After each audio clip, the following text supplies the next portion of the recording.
I keep thinking I should be writing this down somewhere, like officially, in a notebook with dates and times, the way they teach you to document patient care. Name, DOB, presenting complaint, interventions, outcome, clean and sequential. But I don't have a notebook. I have a mechanic's grease pencil I found in the maintenance room, and a stack of paper napkins from the condiment counter. And the handwriting comes out looking like a drunk person transcribing an earthquake. So forget the notebook, I'll just talk through it instead, out loud into nothing. Which is what I've been doing for a while now anyway. And at least it keeps me from sitting in complete silence, listening to whatever is outside those windows. My name is Brett Hollis. I'm 34 years old, and I'm a paramedic. Was a paramedic. I don't know what tense applies anymore. 3 days ago I was doing a normal thing. Night shift at Station 9, Kettering, Ohio, which is a suburb of Dayton that most people have never heard of, unless they grew up there or got hurt there. I'd been working since 6 the previous evening. Wednesday night into Thursday morning, a couple of calls, a chest pain in Beaver Creek. Turned out to be anxiety. Took the guy to Grandview and watched him argue with the triage nurse about his copay. A car accident on 35, where nobody was seriously hurt, but everyone was screaming like they were. A falls-at-home call for an elderly woman with a suspected hip fracture, which is the worst kind of call because you know what that means for her, and she knows what it means, and you spend 20 minutes in her kitchen pretending both of you don't know. The shift ended at 6 in the morning, Thursday, March 14th. I signed out, handed off the unit to the day crew, walked to my truck in the parking lot behind Station 9, and started driving home. Normal Thursday, except for the radio. Not my radio. I wasn't in the ambulance anymore. My personal truck radio, FM, whatever station had been on when I got in. It was between songs, and they had a news break, and the news break was about something happening in Cincinnati, 45 minutes south of where I was. The anchor was using phrases like isolated incidents and civil unrest, and authorities urge calm, which are the phrases they use when something is happening that they don't have good language for yet. I half listened. I was tired. 13 hours tired. The specific kind of tired where your eyes don't quite track right, and everything's slightly real, seems slightly unreal. I stopped for gas. Not because I needed to. I had maybe a third of a tank, which was fine for the 15-minute drive home, but because the fuel light comes on at a quarter tank on my truck, and I have a specific low-level anxiety about that light that I've never been able to shake. My dad drilled it into me. You don't let it go below a quarter, Brett. You just don't. So I pulled into the Sunoco station on Far Hills Avenue, the one just before the interstate ramp, the one with the attached service station and the convenience store, and the little subway that's only open until 2 in the afternoon and smells like bread even when it's closed. It was 6:17 in the morning, Thursday. Cold for March, maybe 38 degrees, that gray early light that hasn't decided whether to be morning yet. 2 other cars at the pumps, a white Chevy Silverado with a ladder rack, some contractor, and a dark blue Nissan Altima with a cracked taillight. I recognized the Altima. I stood there with the nozzle in my hand and the pump ticking away, and I looked at that Altima for a good 10 seconds before my brain caught up to what my eyes were telling it. Ohio plates. The little green parking pass from Kettering High School hanging from the rearview mirror that she kept there even though she graduated 15 years ago, because she said it reminded her of when everything was simpler. A dent in the rear quarter panel on the driver's side from a parking garage in Columbus 3 years ago. It was Claire's car. My ex-wife was filling up at the same gas station I was filling up at, 6:17 on a Thursday morning.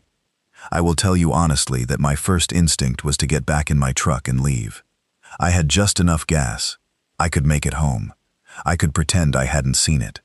Claire and I had been divorced for 2 years, and there was nothing actively wrong between us. No screaming, no lawyers at each other's throats anymore. But there was this specific awkwardness that exists between 2 people who used to know everything about each other and now know almost nothing. And that awkwardness doesn't get easier at 6 in the morning after a night shift. Then Holly called. My phone buzzed in my jacket pocket, and I looked down, and it was Holly's name on the screen, and I answered it without thinking. because I always answer when Holly calls. It's just a reflex at this point. And she said, "Hey, are you still on shift?" And I said, "No, I just left. I'm getting gas." And she said, "Okay, good, because my car is being incredibly stupid." And I said, "Where are you?" And she said, "I'm at that Sunoco on Far Hills, the one by the highway." I was trying to get to the store before work and my battery light came on, and now it won't start. And I've been sitting here for like 20 minutes because I didn't want to call you while you were still. I looked up from my phone. There was a green Honda Civic on the far side of the pump island, slightly pulled to the side, hazards blinking. The door opened and Holly got out in her blue scrubs.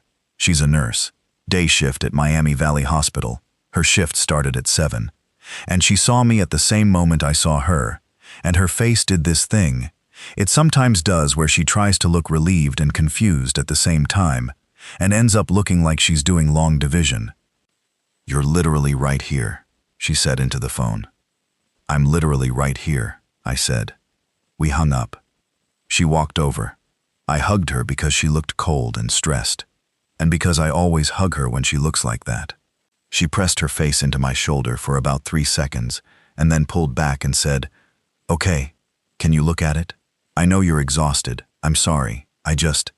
It's fine," I said. "Go inside and get warm. I'll look at it." She went inside. I finished pumping my gas, and then walked over to the Civic and popped the hood, and stood there looking at the engine in the gray morning light, like the engine was going to tell me something useful. I'm not a mechanic. I know basic stuff. Fluids, belts, obvious things. The battery terminals looked clean. I jiggled some things. I tried starting it, and the starter clicked weakly a few times and then stopped. Dead battery. Or alternator. Either way, we needed jumper cables or a tow, and I had cables in the back of my truck, because see earlier comments about my dad and practical preparedness. I was pulling the cables out when Claire came out of the convenience store. She had a coffee cup in each hand, and she almost walked straight into me, and she stopped about 2 feet away, and we looked at each other, and she said, "Oh," and I said, "Hey, Claire." There was a pause that lasted approximately 7,000 years. "Are you helping someone?" she said, looking at the jumper cables. "Yeah, Holly's car is," I started, and then I saw her face change, just slightly. A small tightening around the eyes that she's always been very good at controlling, and that I know anyway, because I spent 6 years being married to her. "Holly's here?" "Her car died. I'm jumping it." Claire looked at the Civic. Then she looked at me. Then she looked at the store behind me. "She's inside?" "She went to get warm." Claire was quiet for a moment. She was wearing a gray blazer over a white blouse, professional clothes, which meant she was already dressed for work, and that meant she'd probably been driving since early and stopped here. She traveled a lot for work. She's a pharmaceutical sales rep, which is mostly driving around Ohio visiting doctors' offices with samples and brochures. "I was just passing through," she said, like she felt the need to explain herself. "Sales calls down in Miamisburg. I'm staying at my mom's last night." "I know," I said. "I mean, I didn't know specifically.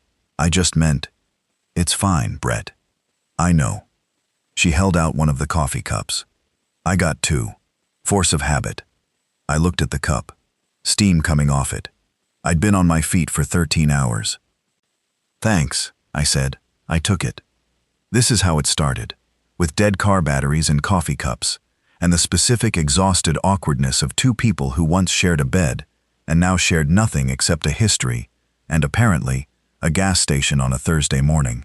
If I had known what the next 6 hours were going to look like, I would have handled that moment very differently.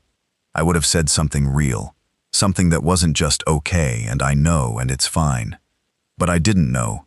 Nobody knew. The news was still saying isolated incidents. Holly came out about 2 minutes later with her own coffee and a granola bar, and stopped on the pavement and looked at Claire and said, "Oh." The same word. Exactly the same. I stood between them with the jumper cables hanging from my hands like I was about to perform some very specific kind of surgery, and I said, "Holly, this is Claire." "Claire." "Holly." And they both said hi, in voices that were polite and careful, and absolutely loaded with things neither of them was going to say in front of me, at least not yet. We jumped the Civic. It started barely, the engine turning over with a tired cough that didn't fill me with confidence. I told Holly she needed a new battery, probably today, that she shouldn't shut the engine off. Holly said she'd try to make it to work and then deal with it after her shift. I told her that was not a great plan. She said she knew, but what else was she going to do? Fair point. My plan at that moment was, Holly drives to the hospital. I follow to make sure she makes it. We figure out the car situation later. I go home and sleep for 9 hours. The radio killed that plan. My truck was still running, parked next to the pump, and the radio was on because I hadn't turned it off. And as the three of us were standing there working out the logistics, I heard something in the broadcast that made me stop moving. Not isolated incidents anymore. The anchor was using different words now. Cincinnati, and then Columbus, and here's where my stomach went cold. Dayton. There was something happening in downtown Dayton. The anchor kept saying violent altercations and persons in medical distress, but the specifics she was describing didn't match any of those phrases. People attacking people, in groups, at random, biting. That word specifically, biting, said once and then not repeated, like the anchor realized she'd said it and decided not to say it again. I stood by my truck and listened to the whole 60-second break without moving. Holly was watching my face. She can read my face, sometimes better than I can. "What?" she said. "Something's happening downtown." "What kind of something?" I looked at my phone. There were already things on Twitter, not trends yet, just people posting from their phones. Shaky videos from Cincinnati and Columbus, some from Dayton. The videos were blurry and dark and fast, and I couldn't make full sense of them, but I could see enough. People moving wrong, running wrong. A parking garage in Columbus, a subway platform in Cincinnati. Whatever it wasn't isolated. "Holly, you shouldn't go to the hospital right now," I said. "My shift starts in." "I know when your shift starts." "I'm saying wait. Give it an hour. Look at this." I handed her my phone, and she watched the first video, and her expression went through the same sequence mine had. Confusion to concern, to something harder. Holly's a nurse. She knows what bodies look like when they're doing things bodies shouldn't do. Claire had drifted over and was looking at the phone over Holly's shoulder without being invited, which is a very Claire thing to do. And I watched her face go through its own sequence, and I saw the moment she recognized something. Not just shock, recognition. Like a piece of information she already had was suddenly very relevant. "Claire," I said. "What?" "I need to make a call," she said, and she moved away from us toward her car, already pulling out her phone. "What does that mean?" Holly said quietly to me. "I don't know." "Does she know something?" "I don't know," which was not a satisfying answer, and Holly's expression said so. But she didn't push it, because Holly is good at reading which fights are worth having right now, and which ones can wait. That's one of the things I love about her. It's a very specific kind of wisdom that not a lot of people have. I was watching the videos on my phone when the first screaming started. Not on the videos. From outside. From the direction of the highway on-ramp, maybe 200 yards from where we were standing, someone was screaming in a way that wasn't surprise or anger or pain. It was the throat-tearing kind of screaming that people do when something has already gone very wrong and they don't know what else to do. All three of us looked that direction at the same time.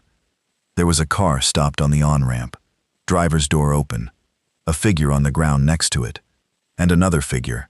I couldn't make out details at that distance, just shapes, bending over the one on the ground in a way that made no immediate sense. And then more figures, coming from the direction of the highway shoulder, moving at a weird lurching half-run that I clocked immediately as wrong. Not drunk, not injured in a normal way. Wrong. 12 years as a paramedic. You learn to triage fast. You learn to sort what you're seeing in the first few seconds and assign priorities. What I was seeing did not fit any category I had. "Get inside," I said. "Brett. Holly.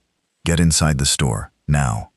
I looked at Claire, who had stopped her phone call and was watching the on-ramp with wide, fixed eyes. Claire, inside. Both of you, go. I was already moving toward the figures, because 13 years of training doesn't just switch off, even when the rational part of your brain is throwing up red flags. And I got maybe 30 yards from the pumps before I got close enough to see clearly. The figure on the ground was a man, maybe 50, in a business suit. He wasn't moving.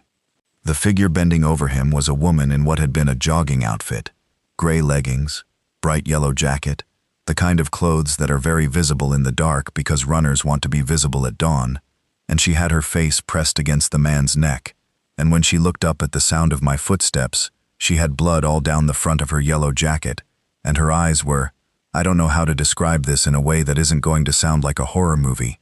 There was nobody home. That's the only way I can put it. The eyes were open and moving, but there was nothing recognizing in them. No response to my presence as a person. Just an orientation toward sound. Hey, I said, loud, clear, the way you talk to someone in distress.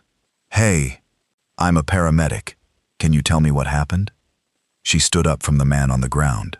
She stood fully upright, which somehow looked more wrong than anything else, just the way the joints moved, and then she started walking toward me. Not running, walking. That specific unnatural lurching walk that I'd seen on the videos. I backed up. She kept coming. I turned and ran.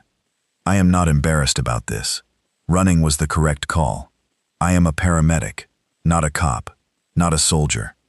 My job is to help people and to not become a patient. Whatever this was, and I didn't have language for it yet, my brain was still trying to sort it into something it understood. I was not equipped to handle it by myself in a parking lot at 6 in the morning. I ran back to the service station, pushed through the glass door, and looked at the two women standing just inside and said, "We're not going anywhere. Lock the door." Holly locked it. Claire said, "How bad?" "I don't know yet. Multiple people at least. On the on-ramp." I was already moving through the store, looking. Inventory. Exits. Points of vulnerability. The training again. You walk into a scene and you assess it immediately. You don't wait to figure out how you feel about it. "What do you know?" I said to Claire. "I don't know anything officially." "What do you know unofficially?" There was a pause. Holly looked between us. "Okay, what is happening right now?" she said. "Claire works in pharmaceutical sales," I said. "She visits hospitals and doctors' offices all over Ohio. I'm asking if she's heard something." Claire crossed her arms. It's a defensive posture with her, not hostile, defensive, like she's holding herself together. "There have been rumors," she said, "for about 3 weeks, coming from a few of the hospitals I cover. Infectious disease cases, unusual presentations, patients being agitated and aggressive. CDC was supposedly sending someone to look at a cluster in Columbus." "What kind of presentations?" Holly said. She was in work mode now, nurse voice, same way I go into paramedic mode when something happens. "I don't know the specifics. The doctors I talked to were being careful about what they said. But one of them," she stopped. "One of them told me I should maybe not schedule any appointments for next week." "And you didn't think to mention this to anyone?" Holly said. "I didn't think. There were rumors for 3 weeks, and you—" "Holly," I said, "right now it doesn't matter. It kind of matters that. It matters, but not right now. We'll talk about who knew what later." I looked at the door. Outside, the parking lot was still mostly empty. Our 3 cars at the pumps. The contractor's truck gone, the pumps unmanned. But I could hear something from the direction of the on-ramp. Not quite screaming anymore. Something worse than screaming. The sounds of something going wrong on a large scale a block away. Right now I need to know what's in this building that we can use. The Sunoco on Far Hills Avenue was your standard highway service station. I'm going to describe it carefully, because the layout mattered a lot over the next 36 hours. The front of the building was the convenience store, maybe 40 feet by 50 feet, aisles of snack food and car supplies, a coffee station, 2 hot food warmers, with whatever was in them at 6 in the morning. Behind the service counter, there was a door to the back stockroom. Past that was the door to the attached service bay, 2 car lifts, toolboxes, shelves of oil and wiper fluid, and miscellaneous parts. The subway was a separate counter alcove behind a roll-down metal grate. The bathrooms were at the back, single room, 1 lock each. The women's room had a small window, maybe 12 inches by 8, frosted glass, too small for a person to fit through. The men's room had no window. The cashier was a young guy named Darren, maybe 22, who had been behind the counter when we came in, and was now standing in the back, near the stockroom door, looking at his phone, with an expression like he was watching something he couldn't stop watching. I asked him if anyone else was in the building. He said there was a mechanic in the service bay, guy named Phil, came in at 6. I asked if there was a back door. He said yes. The service bay had a bay door that opened to the back lot, and also a regular door out to the side alley. Lock the bay door, I said. Both the regular door and the bay door. Can you do that? He looked at me like I was speaking a foreign language. I need you to lock those doors, I said, slower. Can you walk me back there and show me the locks? He could. He did. I got those doors locked. I got the front door locked. It was a push bar with a deadbolt. Good, solid, commercial grade. I got the windows. The store had 3 large windows in the front facing the lot, and they were plate glass. Not great, but they were double-paned, and they'd hold up for a while. The roll-down security grate for the subway counter gave me an idea, and I asked Darren if there were similar grates for the store windows or the front door. He said there were. They just usually didn't use them. Heavy steel grates, operated by a hand crank on the interior. I got them down on both front windows within 5 minutes. That was the first good decision I made. While I was doing that, Holly was doing what Holly does in a medical situation, which is assess and organize. She found the first aid kit behind the counter, a decent commercial one, not just Band-Aids. It had gauze and tape and scissors, and a decent pair of nitrile gloves, and even a blood pressure cuff. She put it on the counter and opened it, and checked it the way she'd check a crash cart at the beginning of a shift. She found Darren's cell phone charger behind the counter, and plugged all 3 of our phones in, because we were all below 50%, and we didn't know how long we'd be here. Smart. Very smart. That was the second good decision. Claire was at the window, looking out through the narrow gap in the security grate. There are more of them, she said. On the highway. I can see them on the on-ramp. I went and looked. She was right. The on-ramp was, from where we stood, maybe 250 yards away, across a strip of grass and a frontage road, visible as a narrow concrete ribbon curving up toward the highway. It was now, and I need to put a time on this, it was probably 6:40, 45 minutes after I'd stopped for gas, crowded. Not with normal traffic.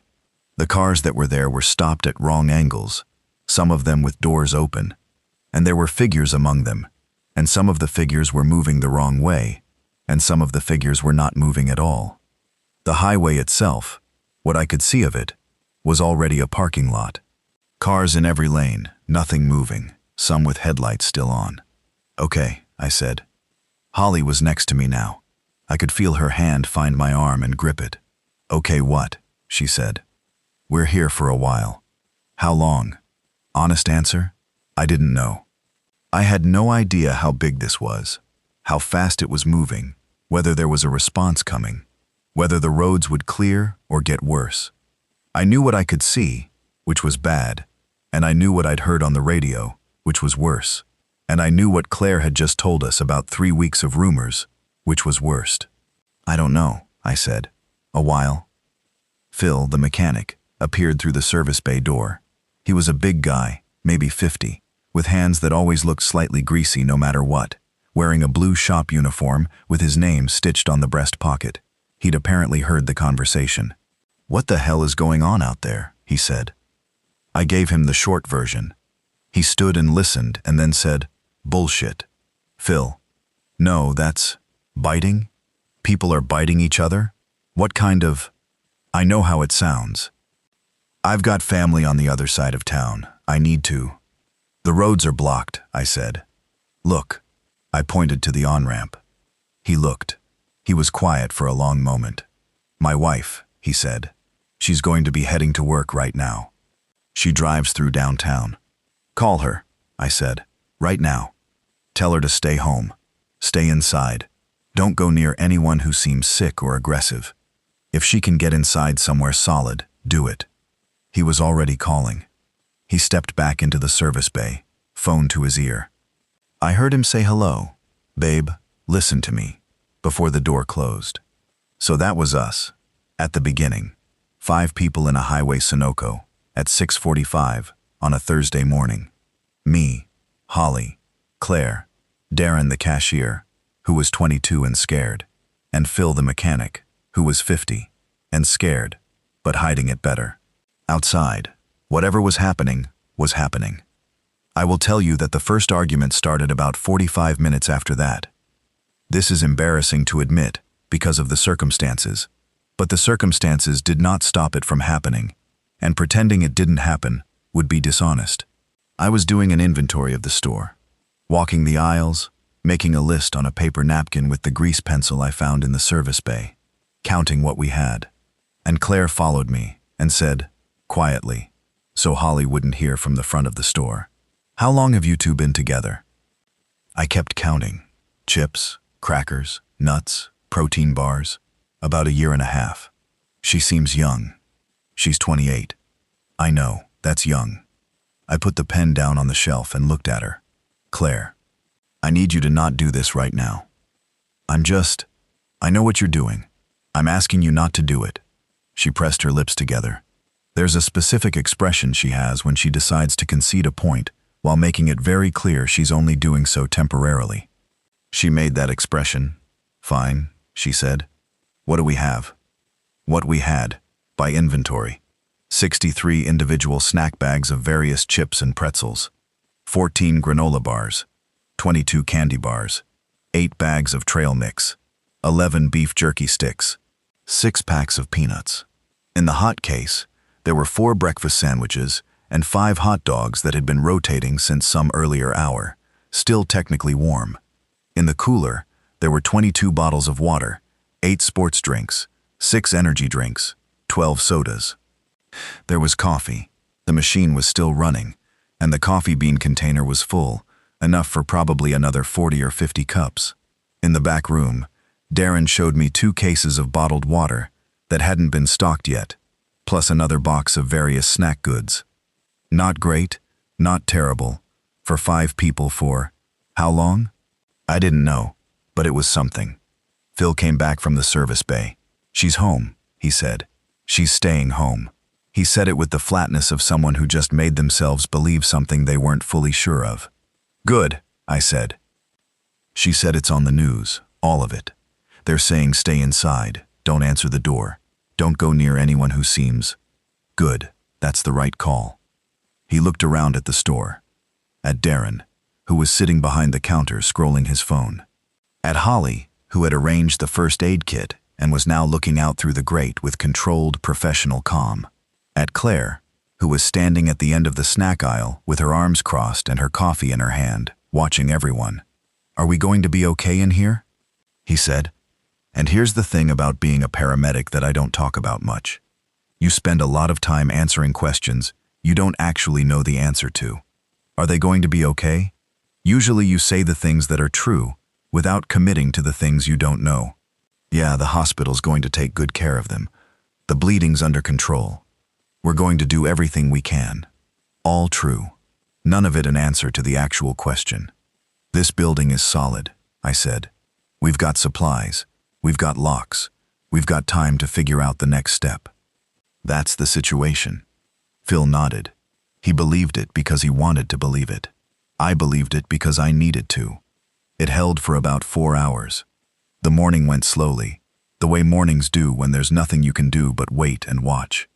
I put us on a rotation, one person at the front window grate at all times, watching the lot and the on-ramp, while the others conserved phone batteries and rested.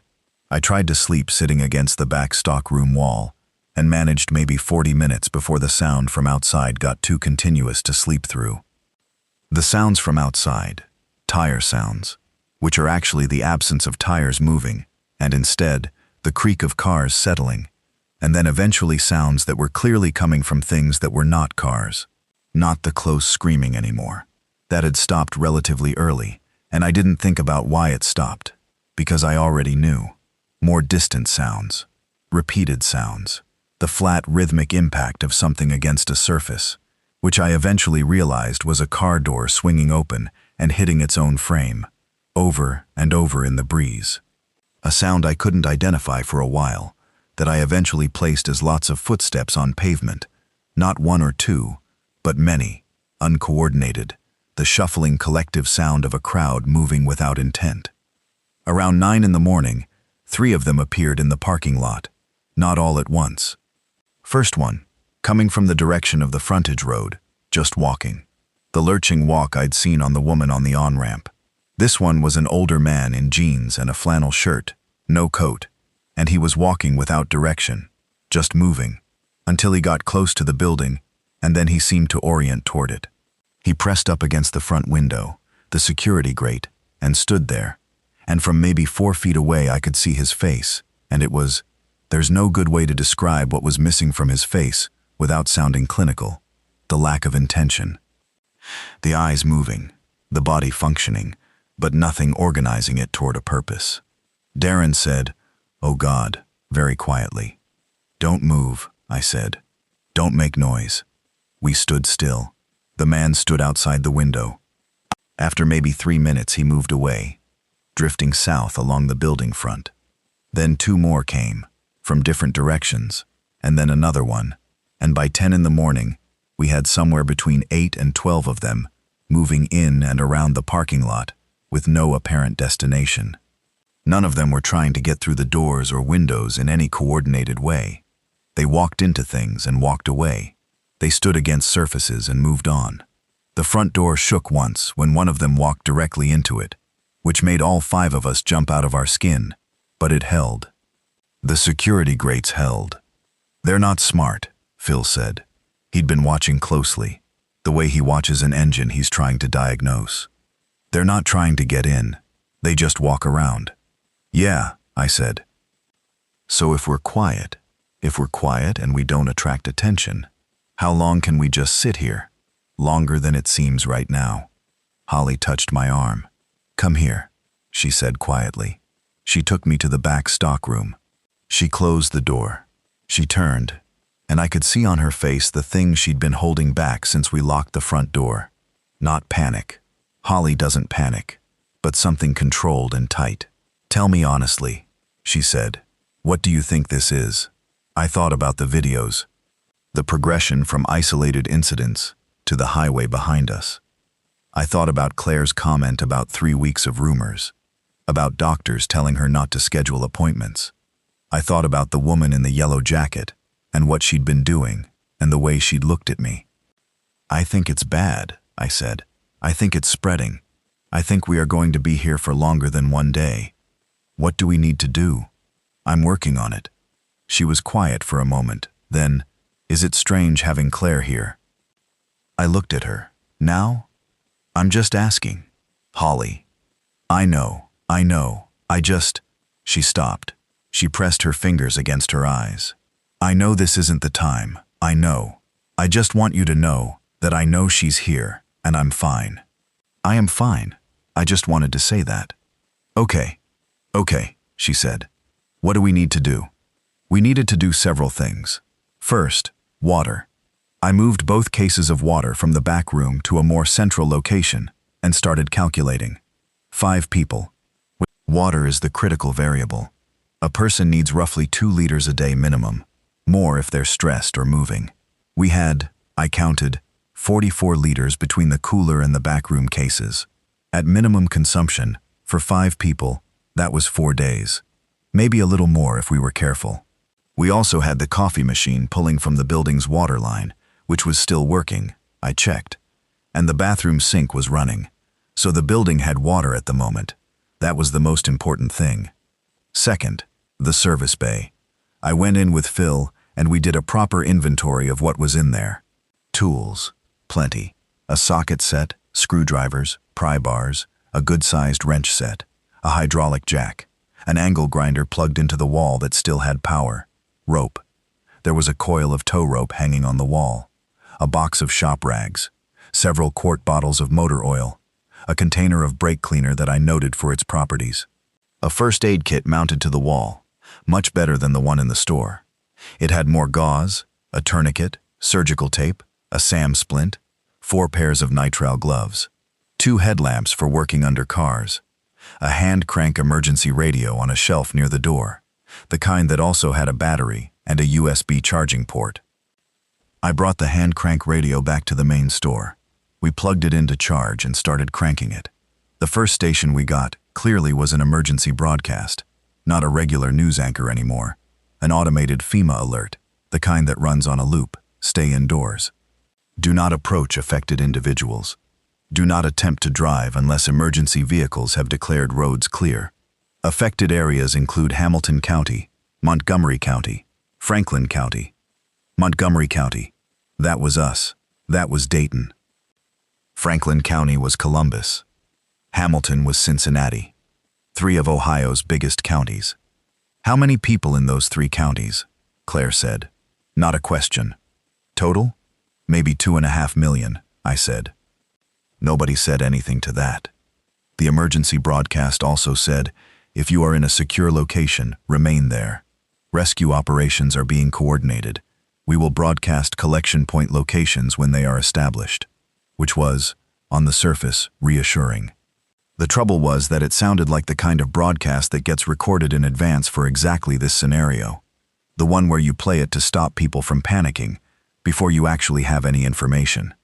I kept cranking the radio and went through the channels. Regular FM was mostly gone. A few stations still broadcasting, mostly just playing music on auto repeat. AM had more. Several stations still on air with people actually talking, and what they were saying varied wildly, from controlled and calm to barely contained terror. A station out of Columbus had a man who identified himself as a doctor, speaking in a very measured voice about what he was seeing at his hospital and what he knew about the mechanism of spread. The mechanism of spread: bite wounds from affected individuals, not airborne, contact required. He said that clearly, and I exhaled in a way I hadn't realized I'd been holding. Not airborne meant something very important. It meant the grate and the locks were actually doing something. It meant we were safer here than I'd feared. So if nothing bites you, you're fine, Darren said. That's the idea, I said. And they bite, Darren said. Yes. So don't let them bite you. That's the whole game, Phil said. He said it with the flat, slightly dark humor of a man who has been a mechanic for 30 years and finds that most problems reduce to one very simple rule. The first real argument happened around noon. I'd set up a rationing system. I mapped it out on a napkin, per person per day, what seemed sustainable for 7 days on what we had, with the water line still working. It wasn't generous, but it was livable. Holly looked at it and said it looked reasonable. Darren shrugged. Phil said, whatever you think. Claire said, this assumes we're here for 7 days. It's a working assumption, I said. What if rescue comes sooner? Then we'll have extra food, and that'll be great. And if it takes longer? No. Then we adjust. I'm just saying you should plan for. Claire, I have planned for it. This is the plan.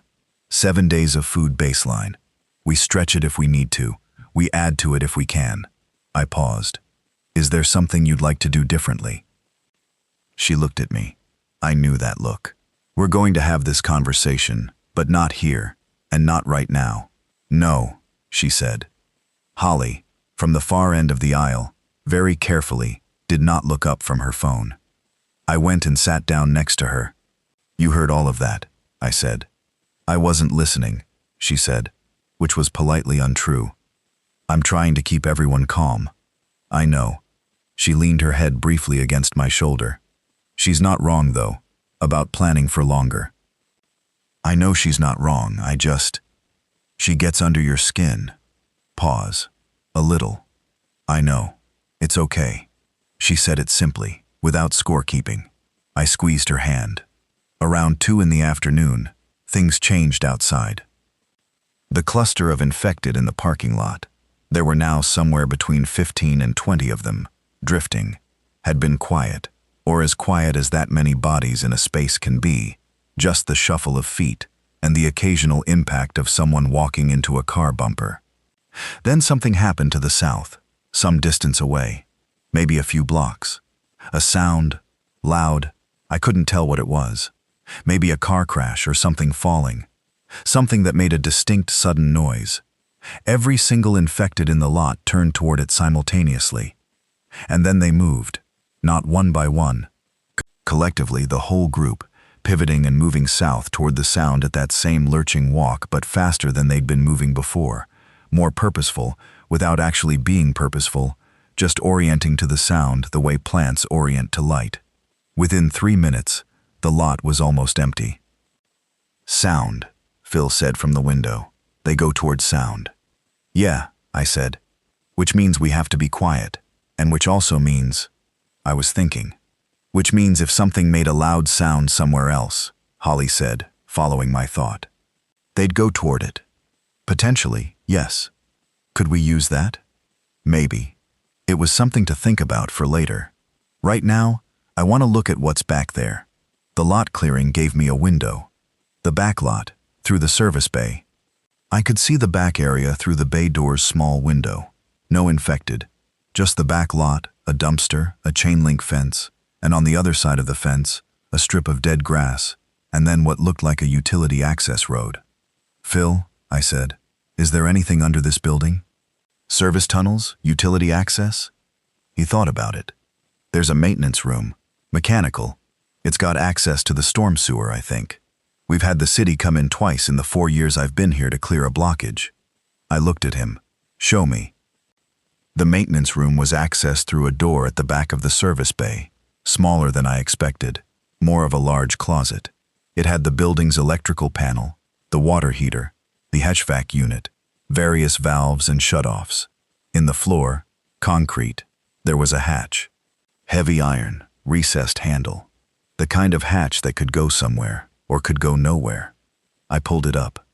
It was dark below. Phil handed me one of the headlamps from the wall shelf. I shone it down. Concrete walls. A shaft, maybe 4 feet square, going down about 8 feet to a floor. And then, yes, a horizontal tunnel going away from the building in 2 directions. Not enormous, maybe 5 feet tall, which would mean crawling, or a serious crouch, but navigable. The air from it was cold and smelled like old concrete and something slightly damp. Where does this go? I said. I don't know exactly.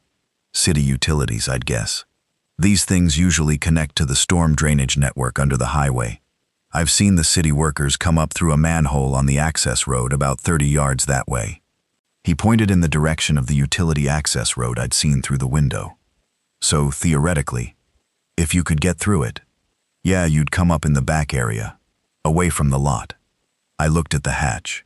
I looked at Phil. He looked back at me with the flat assessment of a man who has been solving practical problems his whole life and can see where this is going. Not yet, I said, but I want to know we have it. I went back to the main store. Holly was at the window. Darren was asleep, sitting against the magazine rack, which I thought was probably the smartest thing he'd done all day. Claire was sitting on the floor near the coffee station with her phone and a notepad she'd found somewhere, writing things down. What are you writing? I said. She looked up. Contacts, information, things I should know. She turned the notepad toward me slightly. It was a list of names with locations. Hospital contacts, it looked like. People in the medical system she'd built relationships with over years of sales work. If we get communications back, or if we get to somewhere with better information, I know people at every major hospital in Central and Southwest Ohio. I know who the infectious disease leads are. If anyone has better information about what's actually happening. That's smart, I said, and I meant it. She looked slightly surprised that I'd said it without qualifications. Thank you. I sat down on the floor a few feet away from her.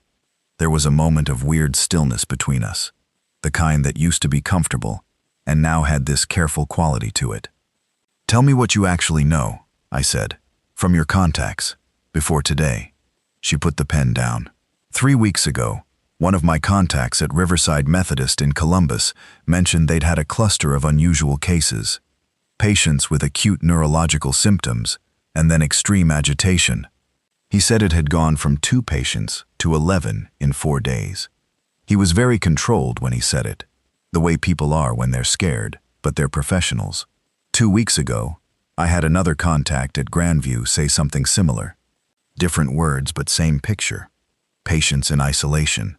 Staff told not to discuss it externally. CDC involvement. Nobody said virus. Nobody used that word. But that's what you thought. That's what it sounded like. She looked at her hands. I told myself it was probably something else. A drug interaction, a local contaminant, something containable. That's what I told myself. And your contact told you to cancel your appointments. Last week, he sent me a text. Just, don't schedule anything for the next 2 weeks.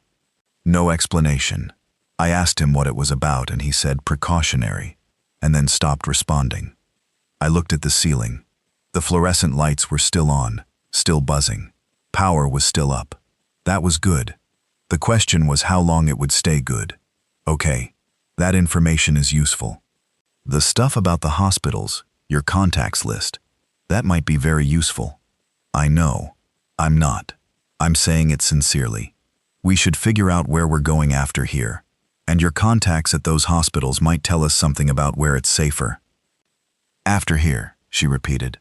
So you're already thinking about leaving. I'm thinking about all the options.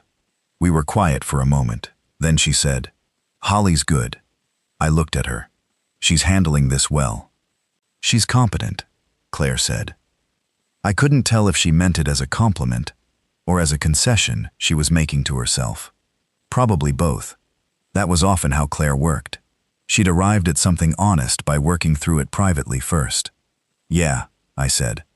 She is. I'm not going to make this harder than it has to be, she said. I know it's a strange situation. It's a strange situation for everyone. I mean specifically, for you. I looked at her. There was something in her face. Not soft exactly, but open in a way it hadn't been for a long time, the way people open up when the normal social armor seems suddenly pointless. Claire, we're okay. I know we are. She picked up the pen again. I just wanted to say it. The afternoon went by in a series of slow hours. We took turns at the window. We rationed water. I went through the service bay and organized the tools into what might be useful. The pry bar, the heaviest wrench, the angle grinder which needed power to be useful, and what was just weight. I made a mental list of what we'd need if we were going to leave through the maintenance tunnel. Headlamps, rope, the useful tools, food and water for carrying. We didn't have bags. This was a problem. The plastic bags behind the counter were grocery size. Not great. But the service bay had a collection of mechanics' zip bags and a couple of shop tool bags, heavy canvas, zippered, that would hold gear. I set those aside. I found a backpack that Phil said belonged to a customer who'd left it a week ago. Just a plain black backpack, 30 liters or so. I checked it. Empty except for a charging cable and a broken pair of earbuds. I put the backpack near the maintenance room. At around 4 in the afternoon, the power went out. Not a flicker, just off. The fluorescent lights, the coffee machine, the freezer units, all of it. The quiet that came after was profound, because you don't realize how much background noise electricity makes until it stops. In the service bay, a relay clicked twice, and then the building's emergency lighting kicked on. Battery-powered, dim yellow, enough to see by but not comfortably. The power going out made everyone sit up straighter. Generator? I asked Phil. There's a diesel generator out back. Utility cage, behind the service bay. It should auto-start in a grid outage, but I haven't. He went to check. He came back in 3 minutes. It's running, he said. It's powering the essential circuits. The lights in here are now on generator, the cooler units, the water pumps. How much diesel? He frowned. There's a tank. I'm not sure how full it is. We don't check it often because we almost never need it. Could be half, could be 3/4. I'll go look.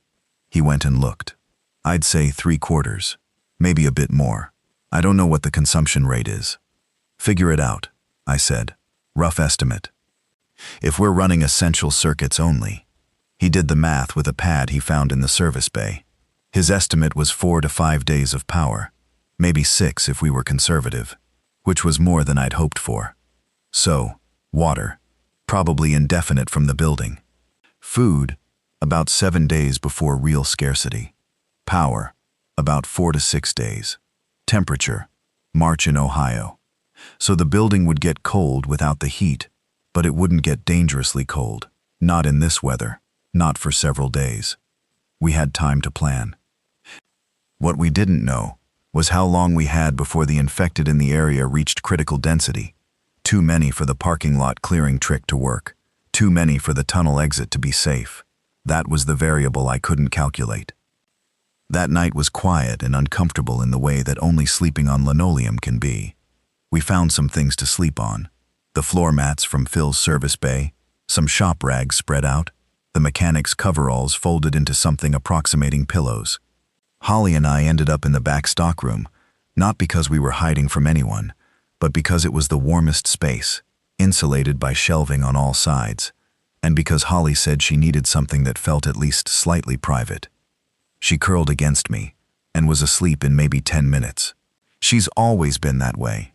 She can sleep fast when she lets herself, which is a skill I envy. I lay awake listening to the sounds of the building settling and the sounds from outside that were constant enough to become a kind of background noise, and I thought about the tunnel. In the morning, Friday, we'd been there about 24 hours. I woke up to Phil shaking my shoulder and saying quietly, "You need to come see this." I went and looked. The parking lot was full. Not 15 or 20, maybe 60, 70, possibly more. They had been accumulating through the night, drifting from the highway and the surrounding streets, pooling in the lot the way debris pools in a slow eddy of water. They were not doing anything in particular. They were just there, moving slowly, bumping into cars and light poles and each other. The sound was the shuffling crowd sound, much louder now, a continuous murmur of feet and bodies. And then I noticed what Phil had noticed. 2 of them were against the front door. Not pushing, not with any focused intent, but pressed against it, their weight on it. And the door it wasn't in danger. The deadbolt was solid, but the handles were flexing slightly under the weight. And as I watched, another one walked into them, and the weight on the door increased. They weren't doing it on purpose, but if enough of them accumulated there, the pressure would eventually matter. "Tunnel," Holly said from behind me. She'd woken up and followed. "Tunnel," I agreed. We had maybe hours, maybe less. I started moving. The preparation took about 40 minutes. I got everyone organized. We filled every container we could find with water, the plastic water bottles we had, but also the Sunoco-branded travel mugs from the shelf, some large cups with lids from the subway counter, everything that could hold liquid. We filled them from the bathroom taps. We packed food into the shop bags and the backpack, trail mix, jerky, granola bars, the denser caloric stuff over the lightweight snacks. I grabbed the entire first aid kit from the service bay, the better one, headlamps, the hand crank radio, a length of the tow rope cut down to something portable, a heavy pry bar, the largest wrench. I debated the angle grinder. Too heavy, no power source where we were going, useless, left it. I was trying to be logical about weight, because we'd be moving through a tunnel in a crouched position and carrying things on our backs and eventually moving through open ground.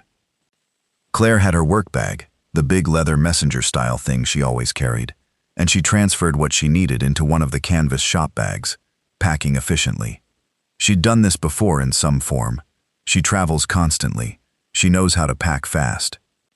Darren had a backpack that he'd been carrying when he came to work. It had, of all things, a full change of clothes, a paperback novel, and a charger. The clothes were useful. The novel he left. He added food to it and slung it on. Phil had nothing, so I split the load differently and made sure he was carrying water. I talked through the plan. The tunnel goes 2 directions. I don't know where both go. I'm going to go in first with a headlamp and confirm the direction that leads to the access road. You follow in order. Holly, then Claire, then Darren, then Phil. Move low, move quiet, no talking. If something is in the tunnel, back up, no noise. We come up on the access road, confirm the area is clear, move fast toward the far side of the lot, get to the road north, away from the highway.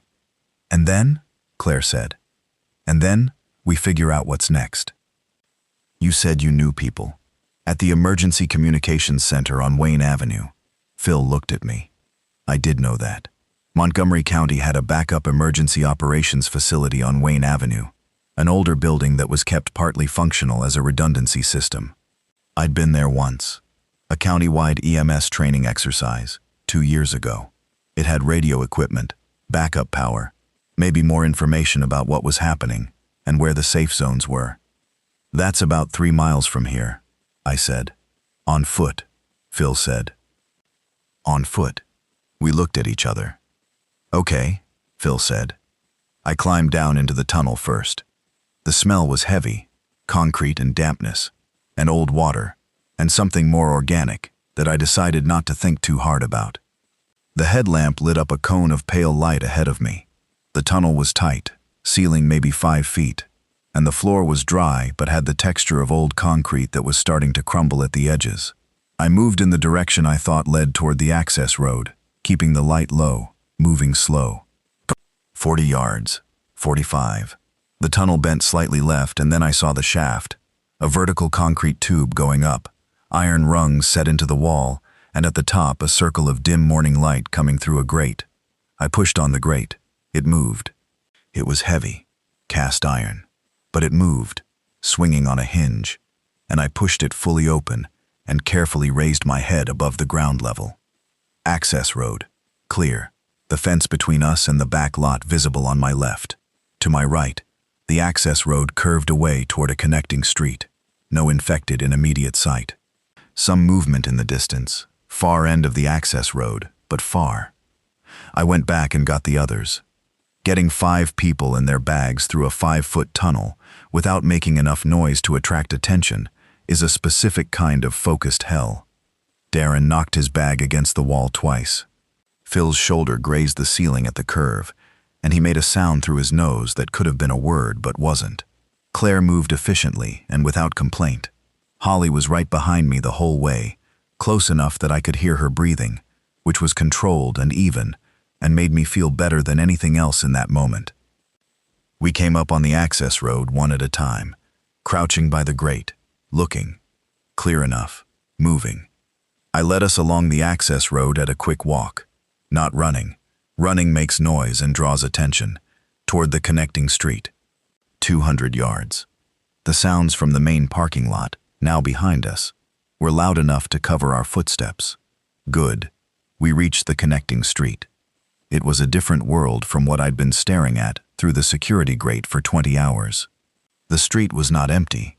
There were cars abandoned at odd angles, a few of them with doors still open, a minivan that had jumped the curb and stalled against a telephone pole, and there were bodies, human ones, on the sidewalk and in the road, and I kept my eyes on the useful things and not on those. Infected, 4 visible, distributed across the half-block I could see, 2 moving away from us, 2 standing near a car on the opposite side, none oriented toward us yet. Stay close, stay quiet, walk, don't run, I said. We moved. North on the side street, 1 block, then turning west, working on a parallel course to the main roads which I knew would be worse. 3 miles.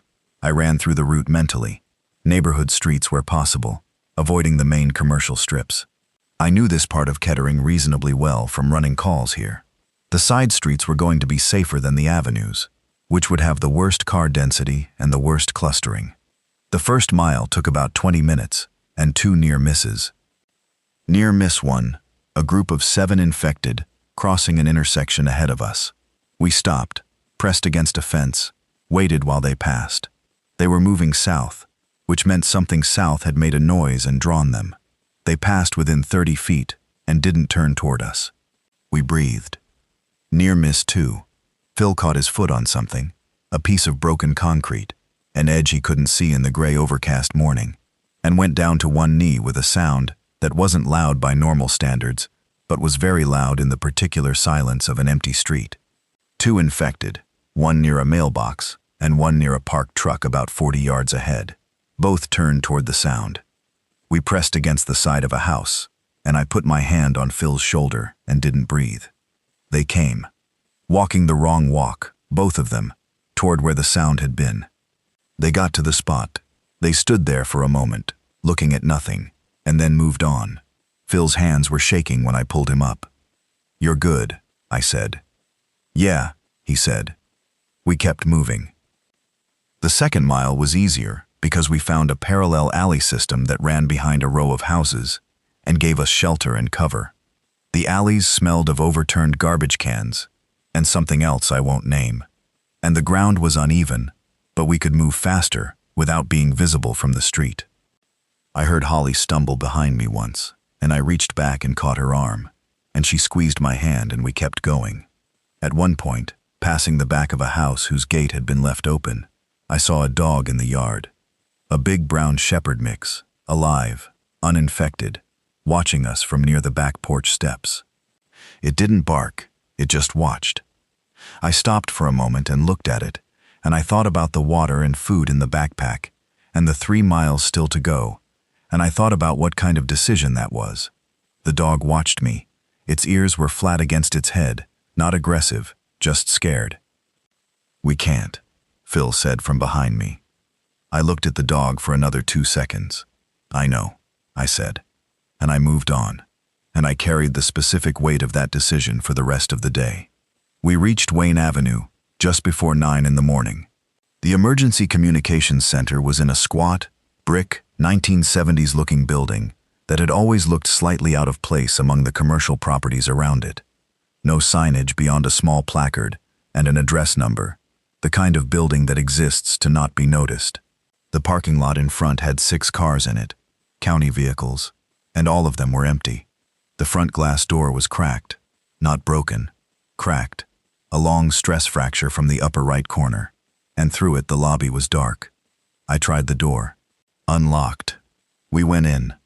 The lobby had a reception desk with nobody at it, a door behind it that needed a key card, and a second door to the left that was propped open with a fire extinguisher.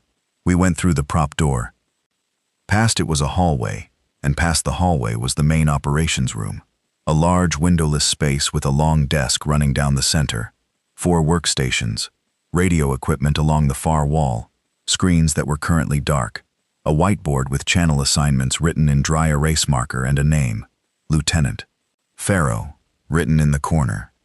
And in the corner by the radio wall, sitting in a chair, was a woman in a county emergency services uniform, mid-30s. She was sitting very still, and for a bad 2 seconds I thought she was dead.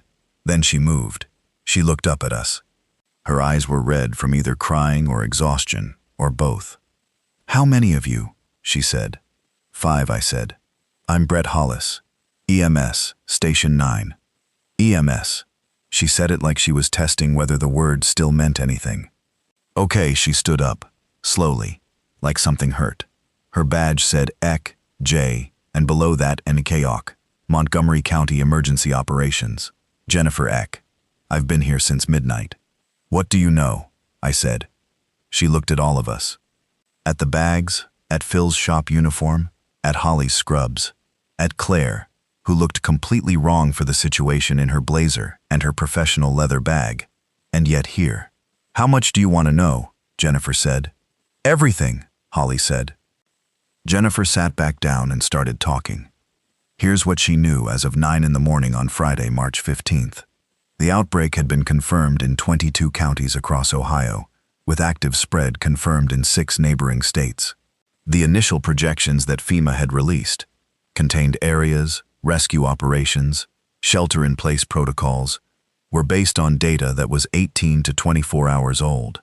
The reality on the ground had outpaced those projections. The infection spread faster than anyone had modeled. "By how much?" Claire said. Jennifer looked at her. The initial model assumed a 1 to 3 transmission rate, 1 infected person biting 1 to 3 others per day. The actual rate they're seeing is closer to 8 to 12, and the onset from bite to turning is, she paused, anywhere from 40 minutes to 4 hours, not 24 hours like the early reports were saying. God, Darren said. The National Guard mobilization that was supposed to establish the collection points, Jennifer continued. 3 of the 5 designated sites in Montgomery County have been overrun. The other 2 are not confirmed. I've been trying to raise anyone at those sites for 3 hours, and I'm getting nothing. Claire had the notepad out. She was writing fast. What about Columbus? Cincinnati? Cincinnati is not retrievable. Columbus? I don't know. I had partial contact with the Franklin County EOC at 5 this morning, and they had a site still active on the east side. But that was 4 hours ago. I was standing at the radio wall, looking at the equipment. It was older stuff, not cutting edge, but it was functional.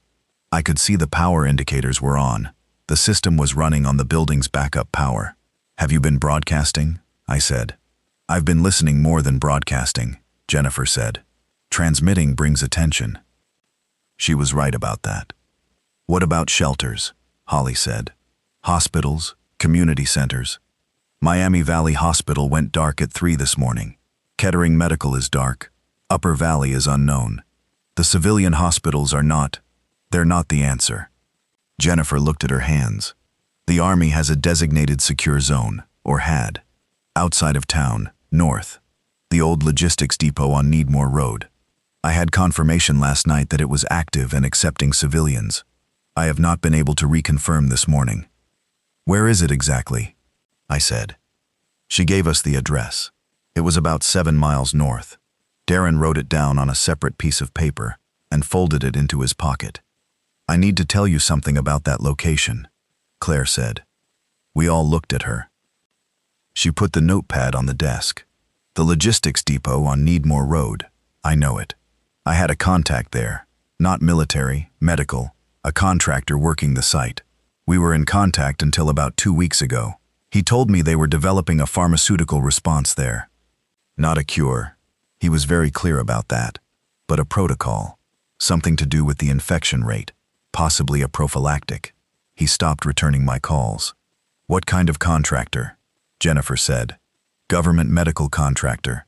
He worked for a company called Veritas Biosciences.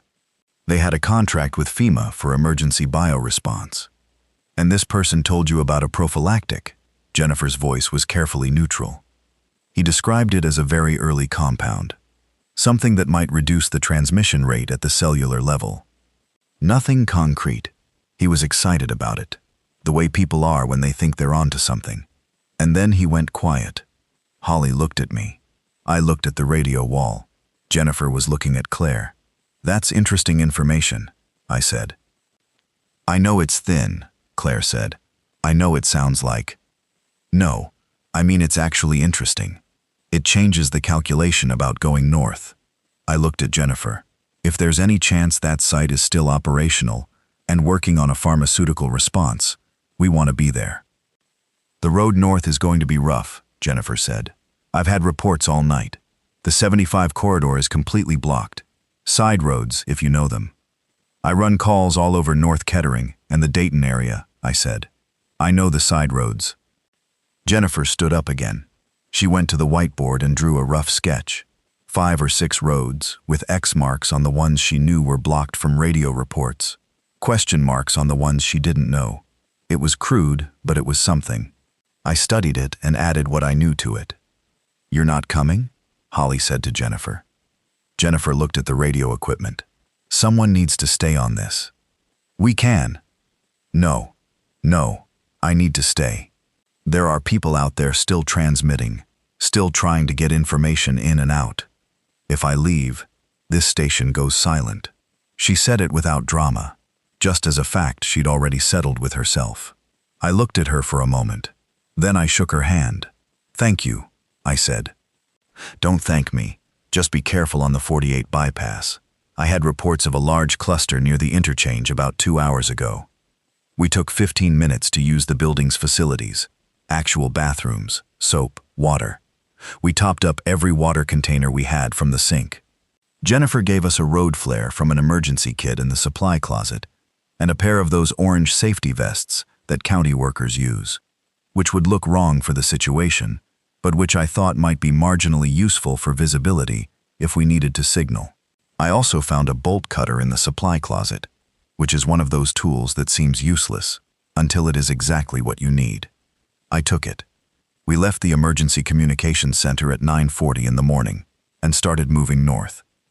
The next 3 hours are hard to describe as a single thing because there were so many different things happening in sequence, each one distinct. I'll try to put them in order. We crossed the first major obstacle, a section of Wilmington Pike where a tractor trailer had jackknifed across all lanes by going around through a residential subdivision to the east. That took extra time, but it was quiet through the subdivision, almost eerily quiet. Very few infected visible. The houses were all shut up, blinds down, most with no visible sign of life at all. Once, one of the windows opened and a woman looked out at us, middle-aged, terrified, clearly just looked and then closed the window. I almost said something to her. I almost stopped. I didn't, because I had 4 other people moving with me and a destination, and stopping multiplied risk. I've thought about that since, and I haven't resolved how I feel about it. We crossed Route 4 via the underpass, which was dark and smelled like something I'm not going to describe, and came up on the other side into an older industrial stretch that had mostly small manufacturing units and empty lots. This was where we found the pharmacy. It wasn't on our route, it was half a block off, but Holly saw it through a gap between buildings. An independent drugstore, not a chain, a small place with a broken front window. The front window being broken meant it had already been looted, probably.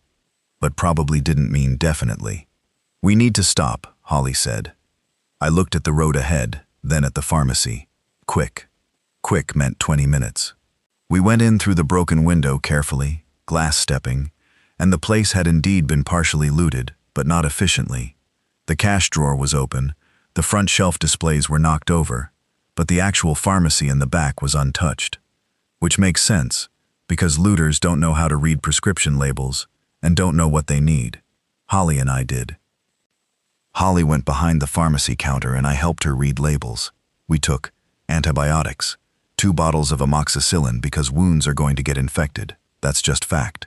A bottle of metronidazole, wound care supplies, rolls of gauze, medical tape, hydrogen peroxide, antibiotic ointment, a bottle of ibuprofen, acetaminophen, aspirin, a good quality blood pressure cuff in a case, a box of blood sugar test strips, no meter, but I noted them because dehydration and stress affect blood sugar in ways that matter. 3 EpiPens from behind the counter, because anaphylaxis can happen anywhere, and you can't predict it. Syringes and a small bottle of IV saline that was just sitting on the shelf. Legitimate use item. I'll explain that later.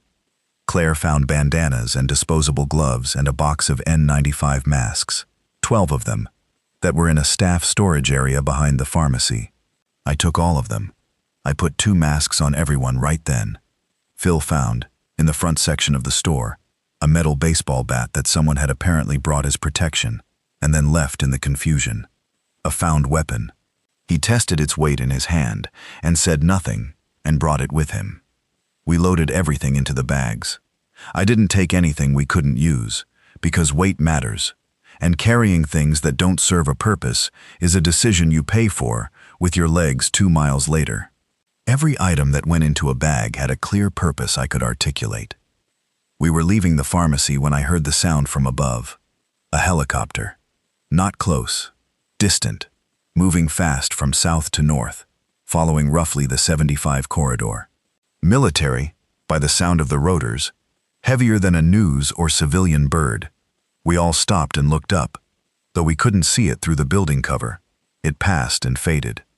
"They're still flying," Darren said. There was something in his voice, relief probably. The simple fact of it. "Yeah," I said. We moved. The stretch north of Route 4 was harder, more infected visible, in smaller groups but more distributed, which meant more stops, more waiting, more route adjustments. We went through the parking lot of a church, which gave us open sight lines and 360 degrees of visibility, and I felt exposed the whole way across it. We went between two houses, where a wooden fence had partially collapsed, stepping over the boards carefully, the wood soft and wet from a recent rain. At one point, we had to completely reverse our direction for a block, because a cluster of 30 or more infected was moving south on the street we'd been using, and we pressed against the back of a convenience store and waited in complete silence for 7 minutes while they passed. 7 minutes is a long time to be very still and very silent, especially when your ex-wife is pressed against the wall 2 feet from your left shoulder, and your girlfriend is pressed against the wall 2 feet from your right, and neither of them says a word. At the 12-minute mark of movement through a particularly quiet residential block, Holly said, very quietly, from immediately behind me, "Are you okay?" "Yeah," I said. "Your neck is doing the thing." "What thing?" "The clenched thing. You do it when you're processing something." I was processing several things simultaneously, yes. The route, the infected density, the helicopter, Claire's information about Veritas Biosciences, the logistics depot, and the particular math of what we'd do if the depot wasn't active when we got there. "I'm good," I said. "Okay," she said, and I heard in her voice that she was also processing and also managing it, and I felt, in the middle of all of it, this specific and very clear gratitude that she was there. We heard the car before we saw it. Which was the strange thing. A running engine, a car engine, idling, on a side street to our east. We stopped and looked. There was a pickup truck, running, lights on, not moving, parked against the curb, nobody visible in or around it. Phil said, quietly, "That's strange." "Full tank?" Darren said. "Or close," I said. I looked at the truck. I looked at the street around it. Relatively clear. 2 infected visible, both moving away. I made a decision. "Phil, can you drive manual?" "I can drive anything." "Go look at it. Quick, check the cab, check the tank gauge, see if the keys are in it. Darren, you cover the corner." I handed Darren the bolt cutter, not a weapon, just something to hold, and gave Phil the 30 seconds he needed to jog to the truck, open the door, check the cab, lean down and check the tank. He jogged back, keys in it, 3/4 tank. No infected in or near it that I can see. There's stuff in the bed, looks like camping gear. Camping gear in the bed of a truck with 3/4 of a tank. Someone had been preparing. Someone who was no longer with their truck. "We're taking it," I said. We moved fast, all 5 of us to the truck. Phil in the driver's seat. I rode shotgun. Holly, Claire and Darren in the back seat. Bags on laps, tight but in. The camping gear in the bed, I decided not to stop and inventory. We'd do that later. Phil pulled out carefully, lights on low, moving at a pace that was slow enough to navigate around the abandoned vehicles without making more noise than necessary. He drove well, steady, no sudden braking, reading the road ahead. I navigated from memory and from the rough sketch Jennifer had given us, talking him through each turn. 3 blocks in, we hit something I hadn't expected. A roadblock, not military, civilian. A line of cars pushed across the street, bumper to bumper, blocking the road completely. Behind the cars, visible over the hoods, a chain link barricade had been added, and on top of the chain link, there were boards with nails and a lot of broken glass. Someone had built this deliberately, recently. "Stop," I said. Phil stopped. We sat in the truck and looked at the roadblock for a moment. Then a figure appeared on the roof of the house on the right side of the road. A man, standing there, with what appeared to be a hunting rifle, looking down at us. He didn't aim it, he just held it, and stood there and looked at us. "Roll down your window," I said to Phil. Phil rolled it down. I leaned across him slightly. "We're heading north," I called up to the man on the roof. "Not stopping here, just looking for a way around." The man on the roof looked at us for a long moment. Then he said, "How many of you?" "5. Nobody infected. We've been checked." Not strictly true, but medically defensible. I'd observed everyone closely, and nobody was showing any of the onset symptoms that Jennifer had described, the agitation and the fever flush. The man was quiet. Then he said, "Turn around and go back south. Take Oak Street west. Come around on the other side. There's a gap by the fire hydrant on the northwest corner. Thank you, I said. The man said nothing. He just watched us back up and turn around. We found the gap. It was tight. Phil had to fold in the mirrors and go through at about 3 miles per hour. But we made it. On the other side, Oak Street opened into a wider residential stretch that was mostly clear, and from there, we got a straight run north. We reached the Needmore Road area at just after noon. The logistics depot was not what I expected. I'd been imagining a military perimeter, concertina wire, armed guards, a checkpoint with a visual presence that said something organized was happening inside. What I found instead was a large fenced industrial area, the depot itself, several large warehouse-style buildings inside the fence. The front gate was open, not pushed open, just open, like someone left it that way. There were 2 military Humvees parked near the gate and they were empty. The vehicles that had been in the lot were, some of them, civilian, vans, pickups, the kind of vehicles that suggest people had come here expecting assistance. Something's wrong, Claire said. Yeah, I said. We sat in the truck at the edge of the property for 2 minutes, and I watched the entrance and the visible part of the lot, movement inside. Yes, I could see movement, figures moving between the large warehouse buildings at the back, the wrong walk. The movement that I had now been watching for 36 hours and could identify at a distance, the specific uncoordinated shuffle that was not any normal human gait. The depot had fallen. I don't know when. I don't know what happened inside. Whether it was an infected who got in, whether someone turned inside the perimeter, whether the military contingent had left and taken their protection with them. All I knew from where I sat was that the evacuation zone that Jennifer had pointed us toward and that Claire's contact had described was not functional. The rescue operation was over, or had never started here the way anyone thought it would. Holly put her hand on my shoulder from the back seat. I looked at the depot for another 30 seconds. Then I said, "Okay, change of plan. We keep moving?" Darren said. There was exhaustion in his voice. "We need a building," I said. "Something solid, defensible, with space, with a power source if possible. Something we can make into what that depot was supposed to be." I was thinking as I talked.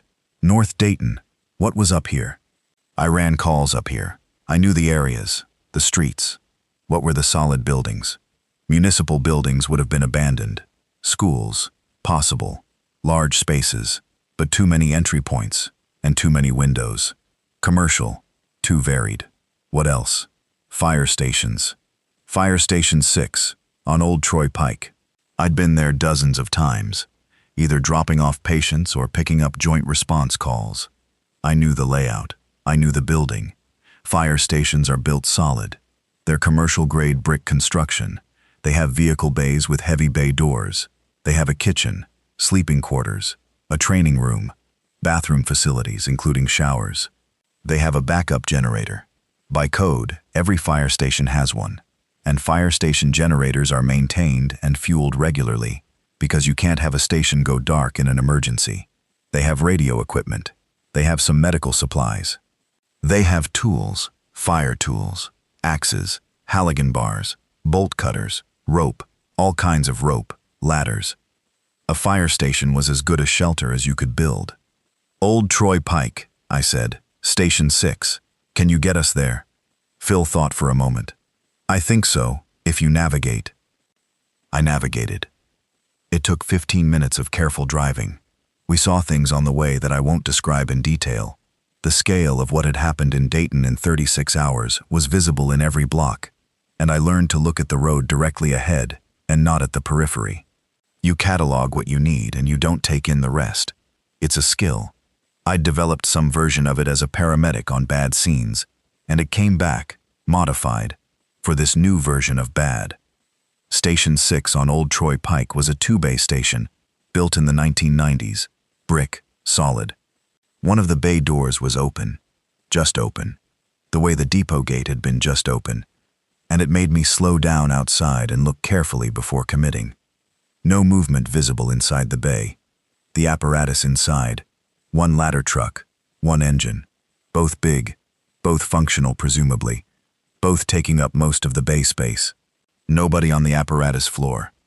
We pulled into the bay, Phil keeping the engine running. I got out slowly.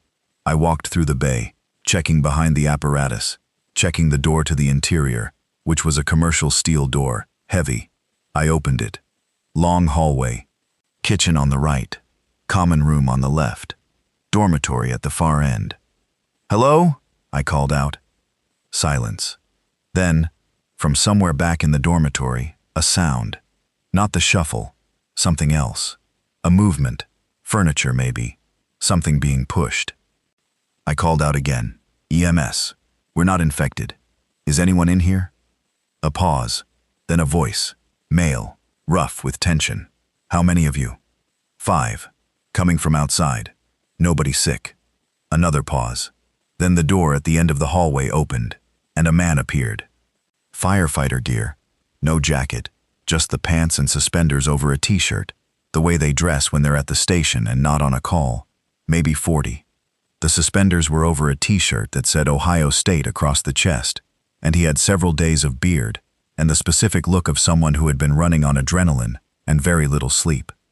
"Your EMS?" he said. "Brett Hollis, Station 9. He looked at me for a long moment. Then something in him released slightly. "Todd Greer," he said. "Station 6. I was on shift when it started. My crew." He stopped. "I'm the only one left here." He'd been here, alone, for 36 hours.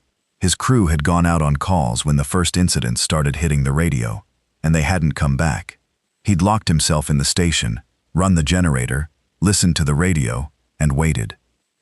We brought Todd into the group without discussion, because there was no discussion to have. He was here, he knew the station, and he was clearly functional. He showed us everything.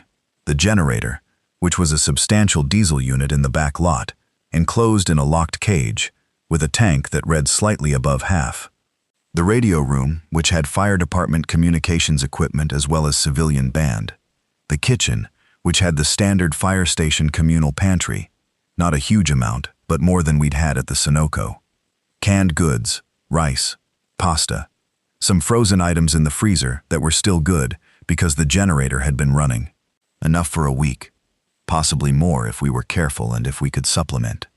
The supply room had everything I'd hoped: fire tools, rope, the Halligan bar, axes, a full first aid kit that was better than anything we'd had before, full oxygen tanks, not useful for fighting the infected, but medically useful. And there, in the supply closet next to the gear room, a full pharmaceutical emergency kit, the kind that fire stations keep for paramedic joint response. Epinephrine, glucose, naloxone, albuterol, aspirin, nitro. Not comprehensive, but real medications. Holly stood in front of that kit and made a sound that I think was actual relief. We spent the rest of Friday afternoon doing what needed to be done. Phil and Todd went over the bay doors. The open one, which we closed and locked from the inside, and the second one, which was already closed.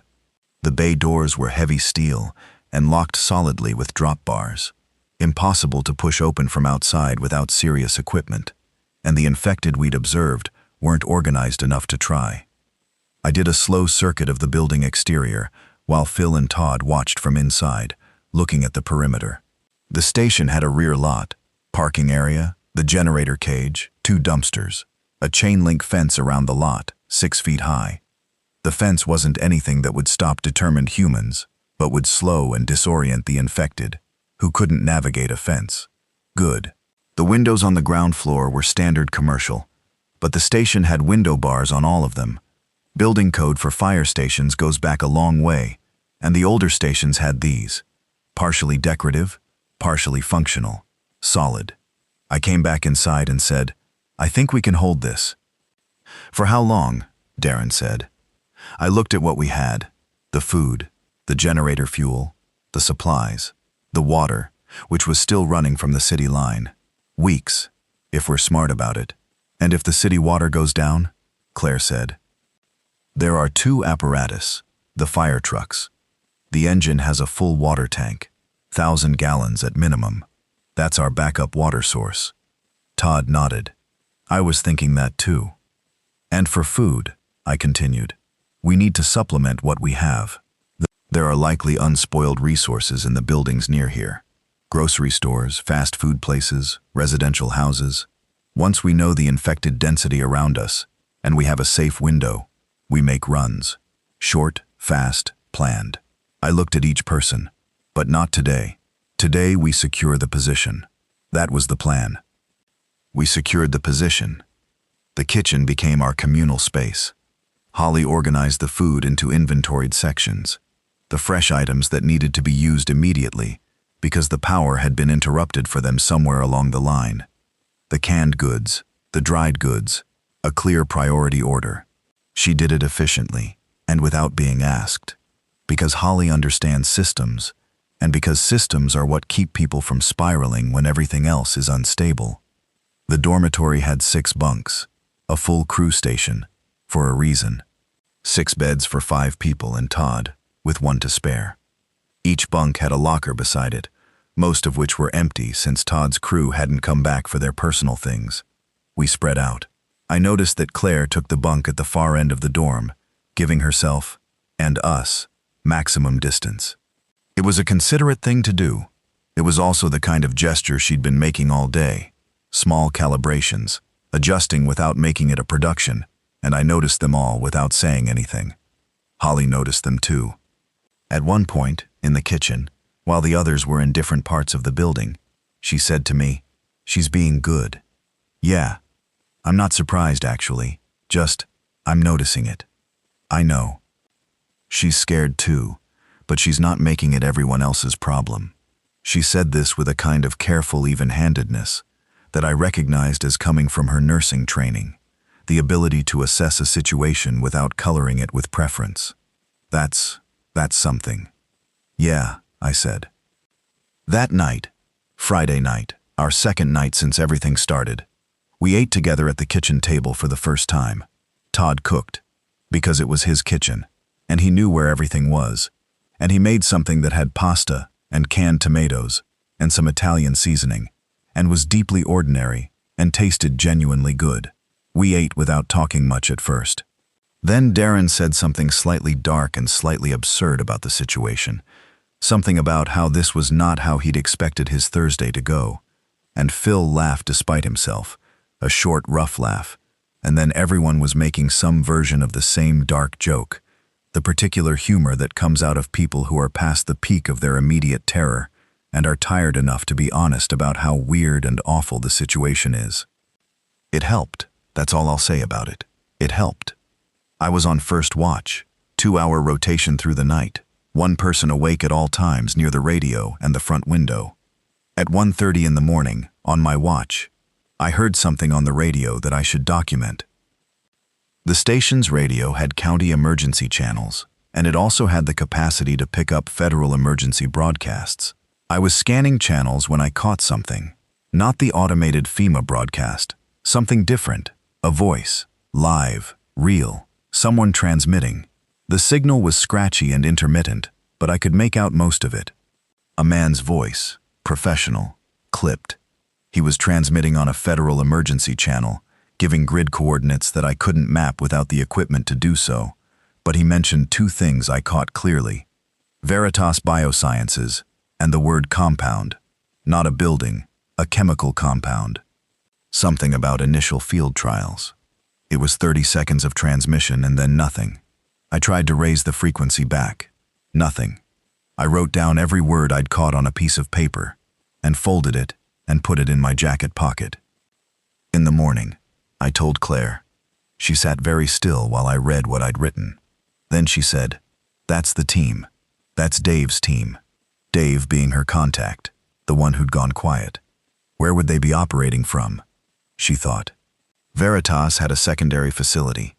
Not the depot, a research annex. Somewhere in Greene County, east. I only know it exists because Dave mentioned it once. Said they'd moved some equipment there when the CDC started asking questions about the depot site. East Greene County, I said. That could be, I thought about the geography. That could be anywhere from Xenia to Yellow Springs. I know. But someone is transmitting from there. and they're talking about field trials of a compound related to this infection. She looked at me. She looked like she was turning something over, not a decision. She'd already made the decision. I could see that. But the implications of it. We'd have to go back out, she said. Yes. It's 30 miles, maybe more. Yes. Brett. She said my name the way she used to, when we'd argued in the kitchen at 10 at night about something that mattered, and neither of us had the energy left to be careful with each other. Why does this feel important to you? Because if there is a compound that affects transmission, even if it doesn't cure, even if it just slows it, that changes everything. That changes our long-term situation here. That changes whether we can go outside, whether we can make real runs for supplies, whether this fire station is a shelter or a tomb. She was quiet for a moment. Okay, she said. Okay, you agree. Or okay, you're going to argue about it later. There was a pause, and then, unexpectedly, she almost smiled. Okay, I agree, she said. We told the others at breakfast. Todd's reaction was practical. He wanted to know about road conditions east. Phil was quiet, and then said he'd go if we needed him. Darren said he wasn't sure he could, and I didn't push it, because Darren was 22 and had been through more in the last 48 hours than most people go through in years, and he was honestly holding up better than you'd expect. Holly said, "When?" "Not today," I said. "We need to be better set up here first. We need supplies, a plan, another day to assess the perimeter. If we're going east, we go prepared." "So tomorrow," Holly said. "Probably." Saturday went to preparation. We did several things. Todd and I walked the perimeter of the station in the morning. The fenced back lot, the sides, the front. The infected in the immediate area were sparse, which was partly location. This was a lighter commercial area, not residential dense, not highway dense, and partly, I think, the fact that fire stations in residential areas are set back from the street. We were not on a main road.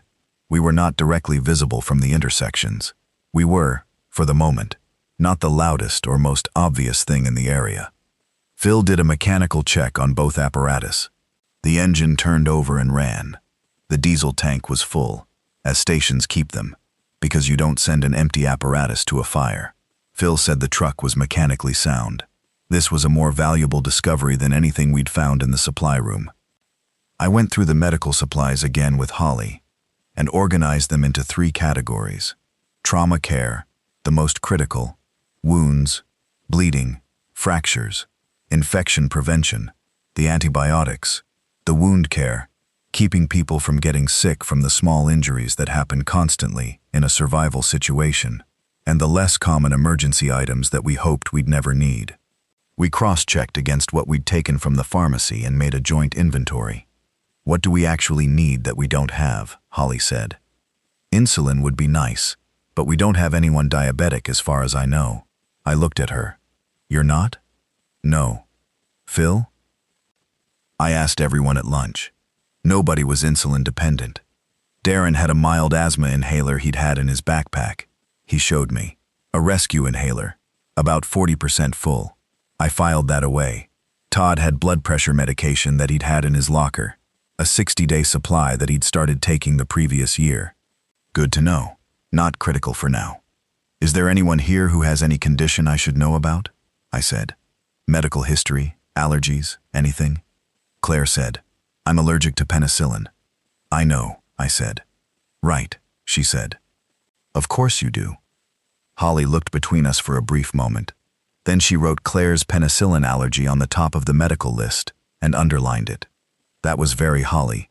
Practical. No drama. Just the information filed where it needed to be filed. Saturday afternoon, we did our first supply run. There was a Walgreens 2 blocks south and a small grocery store, an independent, a family foods type place, about 4 blocks east. I took Phil and Todd, leaving Holly and Claire and Darren at the station. I know that felt wrong to some of them, splitting the group. But 3 people can move more quietly than 5, and can carry more efficiently. And I needed Phil for his mechanical judgment on what we might find, and Todd because he knew this neighborhood, and knew the back routes. We went on foot. I carried the pry bar. Todd had the fire axe, compact handle, from the apparatus bay. Phil had the baseball bat from the pharmacy. Walgreens first. The front was already broken. The automatic doors had been smashed. The glass was everywhere. We went in carefully. Most of the front merchandise was cleared out or scattered, but the pharmacy section in the back was intact in the same way the independent pharmacy had been. We worked methodically. More antibiotics, more wound care, vitamins, important for long-term nutrition when your diet gets limited. Cold and flu medication, not because anyone had a cold, but because it contained things that were useful. More nitrile gloves, 2 boxes, 3 blood pressure cuffs from the first aid shelf, a digital thermometer, 2 of them, alcohol wipes, dozens of packets, 2 SAM splints still in packaging. In the health and beauty section, soap. A lot of soap. Soap is the most important single hygiene item, and people don't think about it until they don't have it. I took 8 bars. Also toothbrushes and toothpaste and floss, because dental hygiene becomes a real concern after a week without it. And dental infection, in a scenario without a dentist, is a serious problem. I took all of it. I found, in the back room behind the pharmacy counter, a half-full box of surgical masks, which supplemented our N95 supply. And on a shelf near the pharmacy register, a device I'd been hoping for, an AED, automated external defibrillator. The kind that's in every public building. I took it, not because we'd need it immediately, but because we might, and you don't leave it behind. We loaded everything into 2 large plastic totes that we found stacked in the stockroom. Each tote had 2 handles. We could carry them between people. Family foods was harder. The front doors were locked. This place had actually been locked up properly. Someone had secured it, which meant either the owners had evacuated safely and locked behind them, or someone was inside. We stood at the front, and Todd used the radio to try to contact the station, just checking in, keeping the loop open, clear. I used the bolt cutter on the padlock on the side delivery door. Inside, it was dim, but untouched, full shelves. Someone had locked this place up well. I spent about 2 seconds feeling something very specific. Not quite guilt, because we needed this, and there was nobody here to ask. And then we started working. We did not grab random things. I want to be clear about this, because some part of me wants to not sound like we just looted a store, even though that is essentially what we did. We were intentional. We took things in this priority order: calories per pound, rice, pasta, dried beans, oats.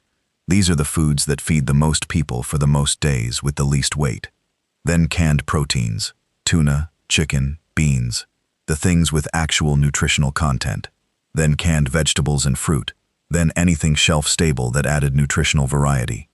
We left the things that were heavy and low-calorie. We left anything that needed refrigeration. The power had been off in this building, and the coolers were not safe. We left the bakery section, the produce which was already going. We took approximately enough food to extend our station supply by 3 additional weeks. By my rough estimate, we now had food for 5 to 6 people for about 4 weeks. And that was without the hunting or foraging or secondary runs that would happen over that time. Phil found a hand truck in the stockroom, and we used it to move the totes. This is what I mean about logical. The hand truck made it possible to move 4 times as much in the same amount of time. We brought it with us when we left, because the hand truck was now a useful piece of equipment.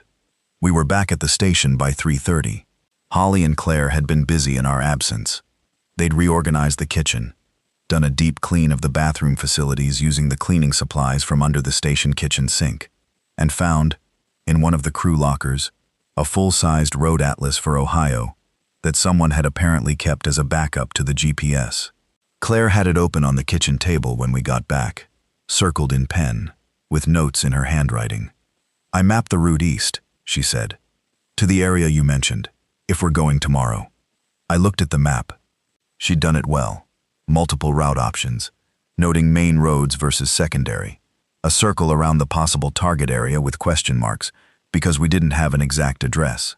She'd also, on a separate sheet, written out everything she remembered her contact Dave saying about the research annex. It was more than I'd expected. She had a good memory, always had, and she'd apparently been running back through every conversation she'd had with him since finding out who he worked for. "This is really useful," I said. She looked at me steadily. "I know." Holly looked at the map too. "This route here," she said, pointing. "This goes through Yellow Springs. I know Yellow Springs. I have a friend who lived there for a while. There's a hospital, a small one, Kettering's satellite clinic, on that road." "We should stop there," I said. There might be more medical supplies, and the clinic had a backup generator. I remember because she mentioned it was a new one, a requirement from the county after the 2019 ice storm. "If the generator is still running, the clinic is still powered," Todd said. "Exactly," Holly said. "We planned it around the table, all 6 of us, which was the first time we'd all planned something together, and it was odd, and also not odd, the way necessity creates its own kind of team from whatever people happened to be present." Darren was quieter than the others, but he listened carefully, and twice asked questions that were actually the right questions to ask, the ones about what we'd do if a specific thing went wrong, and I revised the plan slightly around those questions. Sunday morning. The night before we left for the East, something happened that changed the weight of everything. I woke up at 2:40. I was on the 3rd watch rotation, sleeping between 1 and 3, to Todd's hand on my shoulder. Not urgent, not the grab that means now, but firm. "Come see something," he said. I went to the common room where he'd been on watch. He was standing at the window, the one with the bar, looking south down the road. I came and stood beside him and looked. There were infected in the road, which wasn't unusual. But these were moving differently than anything I'd seen before. Not the purposeless drift, not the sound orientation, not the standard lurching. A group of maybe 12, moving in what was almost a procession, a loose column, roughly the same direction, maintaining rough spacing. One of them at the front seemed to have oriented to something, and the others were following it, not with intention, not with planning, just bodies of similar programming executing the same subroutine at the same time. "Are they?" Todd started. "No," I said, cutting off the question. "They're not coordinating. They're doing the same thing independently, and it looks like coordination, like fish in a school." "You're sure?" "I think so. Yes. The biology doesn't support." I stopped, because as I watched, the one at the front of the loose column stopped completely, and turned, and oriented, not to a sound. There had been no sound, but to the building, to us, and the others, in sequence, like a slow wave, all stopped and all turned. They stood there looking at the station. "Don't move," I said quietly.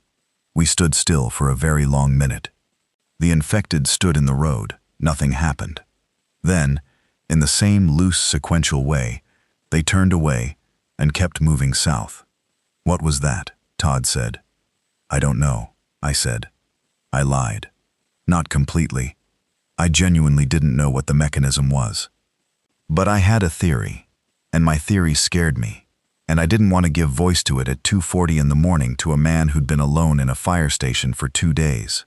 I stood there and watched the road until the group was out of sight, and then I went back to my bunk and lay there and didn't sleep. In the morning I told Holly, only Holly. "They might be developing," I said. "Not thinking, not planning, but something more than pure sound orientation. Some rudimentary environmental sensitivity." She was quiet. She had the nurse's particular ability to receive difficult information without immediate emotional response.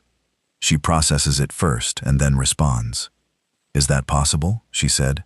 "Given what we know about the mechanism." "I don't know enough about the mechanism to say what's possible. I know what I saw. If that's true, if they're getting even slightly better at locating, then our window here is shorter than I thought," I said. "Then we definitely need to go east." Yeah, we went east.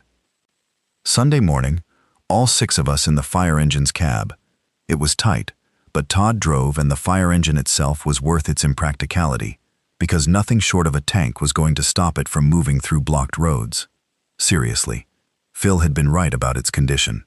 Todd drove it out of the bay slowly, and when a cluster of 8 infected in the road looked up at the sound of the diesel engine, they had about 2 seconds to register this, and then the engine was through them without slowing, and they scattered or fell, and we were past them and on the road east.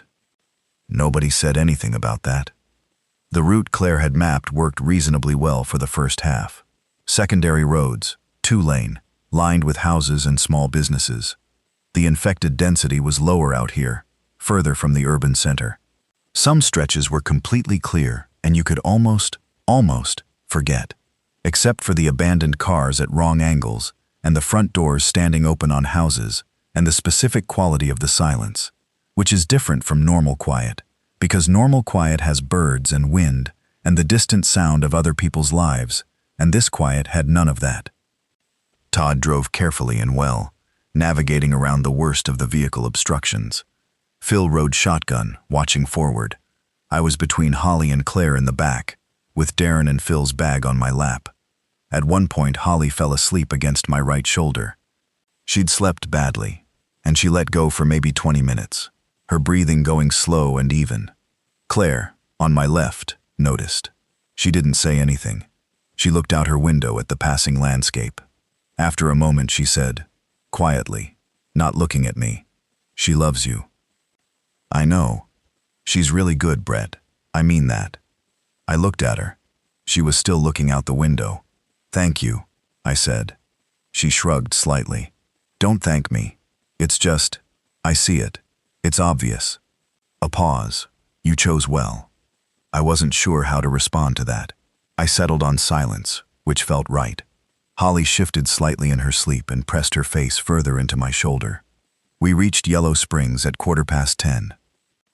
The satellite clinic Holly had mentioned was on a side street off Corey Street, in a small brick building that had once been something else, a dental office maybe, or a small professional building, converted to clinic use. The parking lot had 4 cars in it. The front door was closed, and the lights inside were on. Lights inside, generator running. "Someone's in there," Claire said.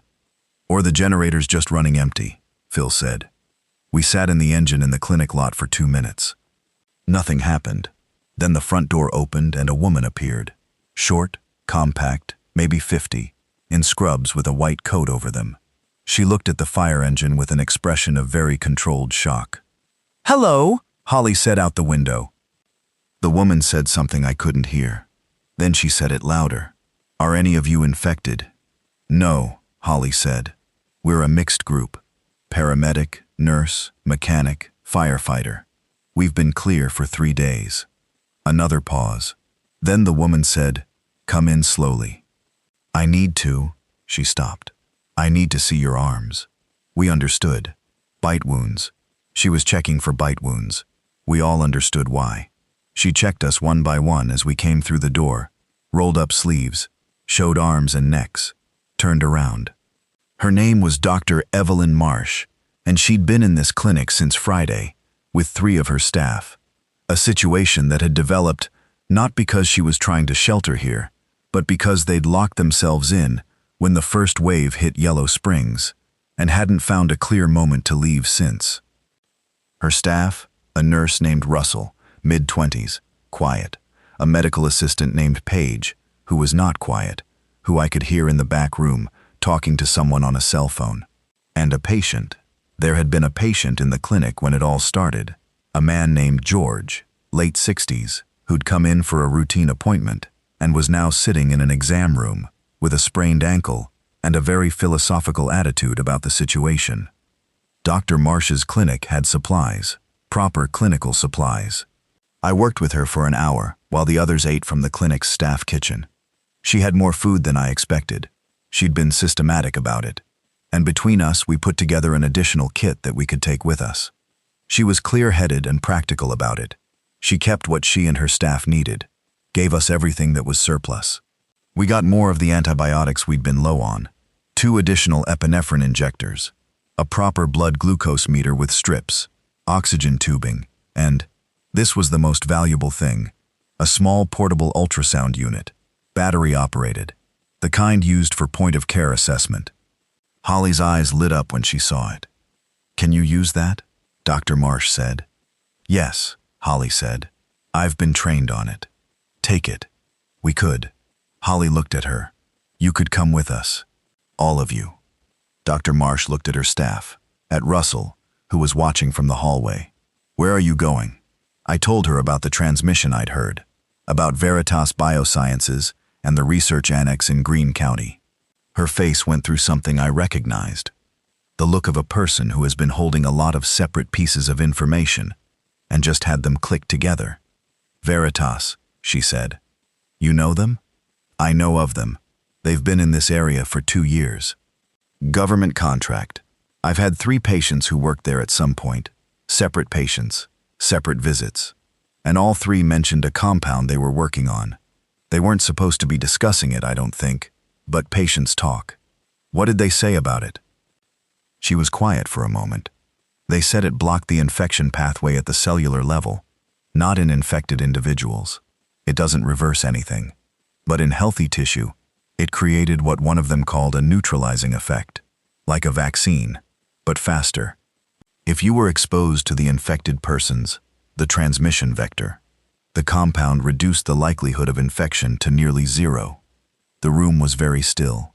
A prophylactic, Claire said, same word she'd used before. Is there any indication it works? I said to Dr. Marsh, I don't know if it works in human clinical trials. What I know is that 3 separate employees spoke about it with the conviction of people who believed in what they were working on. Then we need to get there, I said. Dr. Marsh came with us. So did Russell. Paige chose to stay with George, who couldn't walk well on the sprained ankle, and refused to leave his exam room because he was 81 and, his words, when we talked to him, said he was not going to spend what might be his last weeks alive in the back of a fire truck. He had soup, he had blankets, the power was on. He'd take his chances. We made sure he had water and food and clear instructions and all the contact information that was relevant, even though most contact information was now somewhat theoretical. We left Yellow Springs at 12:40, in the fire engine with 8 people now, much tighter in the cab and backseat arrangement, some of us in the equipment storage area behind the cab, which was designed for gear, but not for people, and was therefore deeply uncomfortable. The research annex, by Dr. Marsh's best guess, was on the outskirts of a small village southeast of Xenia. The address she gave, pieced together from what her 3 patients had let slip over time, put it on a county road off State Route 35, in an area that had formerly been light agricultural. A farm converted to research use by the sound of it. We found it at 2:15 in the afternoon. It was a farm, or it had been, a farmhouse, 2 large outbuildings, what had been a barn converted to something with thick walls and climate control, visible by the evac units on the outside. A chain-link fence around the whole property, newer than the farm itself, with a gate that was, like so many things, standing open. No infected visible. No people visible either. We sat at the gate for 3 minutes. Then I got out and walked through. I walked to the converted barn first. The door was heavy, metal, industrial. It was not locked. It swung open on an interior that was dim and smelled like laboratory. Chemicals, plastics, the specific scent of scientific equipment. Banks of long tables. Equipment that I couldn't identify specifically, but that looked expensive and purposeful. At the far end of the room, one light on, a computer terminal that was still running. And slumped in the chair in front of that terminal, asleep or unconscious, a man. I approached carefully. He was breathing. I could see the rise and fall from 10 feet. I touched his shoulder. He jerked awake immediately, badly startled, and swung his arm up and caught me across the jaw with the heel of his hand. Pure reflex. And I stepped back with my eyes watering and said, "Paramedic. We're not infected." He stared at me with the wide-eyed look of someone coming up from very deep water. He was maybe 45, round-faced, glasses askew from the sudden movement, wearing a white lab coat over normal clothes that had seen better days. He looked at me, and then past me at the others, who were coming in behind me, and then he said, with the particular thinned-out voice of someone who has been alone too long, "You're real." "We're real," Holly said. His name was David Kraus. Claire said, "Dave." And he looked at her, and something happened in his face. Recognition, disbelief, relief, cycling through too fast to track. "Claire," he said. "Hi, Dave," she said. He sat back down in his chair and put his face in his hands. Then he pulled himself together and started talking. He'd been at the annex since the previous Wednesday, before everything went public, before the roads blocked. He'd been here because the timeline of the trial had accelerated and the team had relocated the most sensitive work to this site after the depot was compromised. 3 other researchers had been here with him. 2 had left Saturday morning, trying to get to their families, taking the team's vehicle. He hadn't heard from them. The 3rd had been... He stopped, didn't finish that sentence. We didn't ask him to. He'd been working alone on the data, the compound documentation, the trial results. He'd been transmitting on the Federal Emergency Channel, trying to reach anyone at FEMA or CDC, or anyone who would respond, because the compound, he pulled himself upright here, with the specific posture of a scientist talking about the thing that matters. The compound had completed its initial animal trial phase. The results were clear. It worked. Not 100%, but 78% efficacy in the animal model. It blocked transmission at the cellular level in healthy tissue exposed to the infection vector. A single dose, intramuscular injection, effective within 2 hours of administration, protective window of roughly 14 days before a repeat dose was needed. "How much do you have?" Holly said. He turned to the long table behind him. There were labeled vials in a small clinical refrigerator, powered by the building's generator. He opened it and counted. 41 doses. I synthesized more when I was here alone. But it's all I could manage with what I had. 41 doses, Claire said. "That's not enough for..." Dr. Marsh started. "No," he said. "It's not enough for a population. It's enough for, I don't know, however many people you can reach. And to establish a protocol for synthesis. If you can get me to a functioning laboratory with the right equipment, I can produce more, much more." We all stood there in the dim converted barn in Greene County, Ohio, and processed that for a moment. I said, "First, 8 people here. We get dosed today." I looked at Dr. Marsh, who looked at the vials, who looked at Dave, who nodded. "The synthesis protocol is documented," he said. "The equipment list is manageable. If I had a proper lab..." "Miami Valley Hospital," Dr. Marsh said. "The research wing. If it's not completely overrun." "It's dark," Holly said. "Jennifer said it went dark Thursday night." "Dark on communications doesn't mean destroyed," I said. "The building might still be usable." "That's a big if," Phil said. "I know." Dave said, "There's something else." He turned back to the computer. He pulled up a file. Data. Charts. The kind of thing that I can read enough to understand the shape of, but not the detail. "I've been analyzing the transmission rate data from the past 72 hours. We were getting data from the CDC feeds until they went dark yesterday. The infection rate has been slowing." "Slowing," Holly said. "On its own, without the compound. The initial burst of transmission was very fast, but..." He traced a line on the screen. "The vector appears to lose potency after an extended period outside a host. The biting mechanism is the only transmission route. We're confident of that. But if an infected individual doesn't successfully bite a healthy person within a certain window, the capability degrades." He paused. "This isn't good news exactly. The infected don't get better. They're still there. They're still dangerous. But the window of explosive spread might be closing, which means the people who are already infected are staying infected," I said. "Yes. But new infections. Much slower, potentially approaching a stable state." I looked at Holly. She was running the same mental arithmetic I was. "So we're in a situation where the worst growth is over," I said, "and what we have left is a managed problem." "A very dangerous managed problem," he said. "But yes, potentially." We dosed everyone right there, in the barn. Dave administered the injections, clinical and careful, even though his hands were slightly unsteady from days of isolation. Holly assisted, checking the doses, monitoring each person's initial response. It was quick.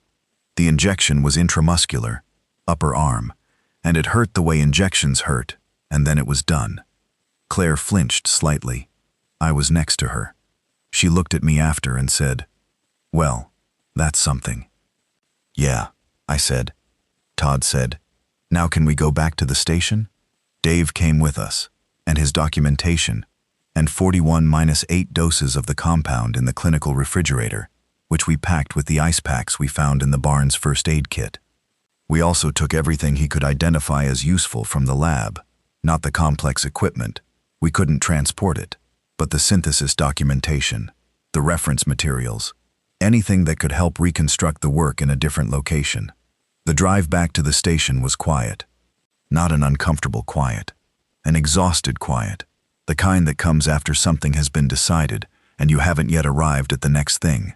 Dave sat between Dr. Marsh and Russell in the back and slept the sleep of a man who had been awake for too long and was now finally allowed to stop.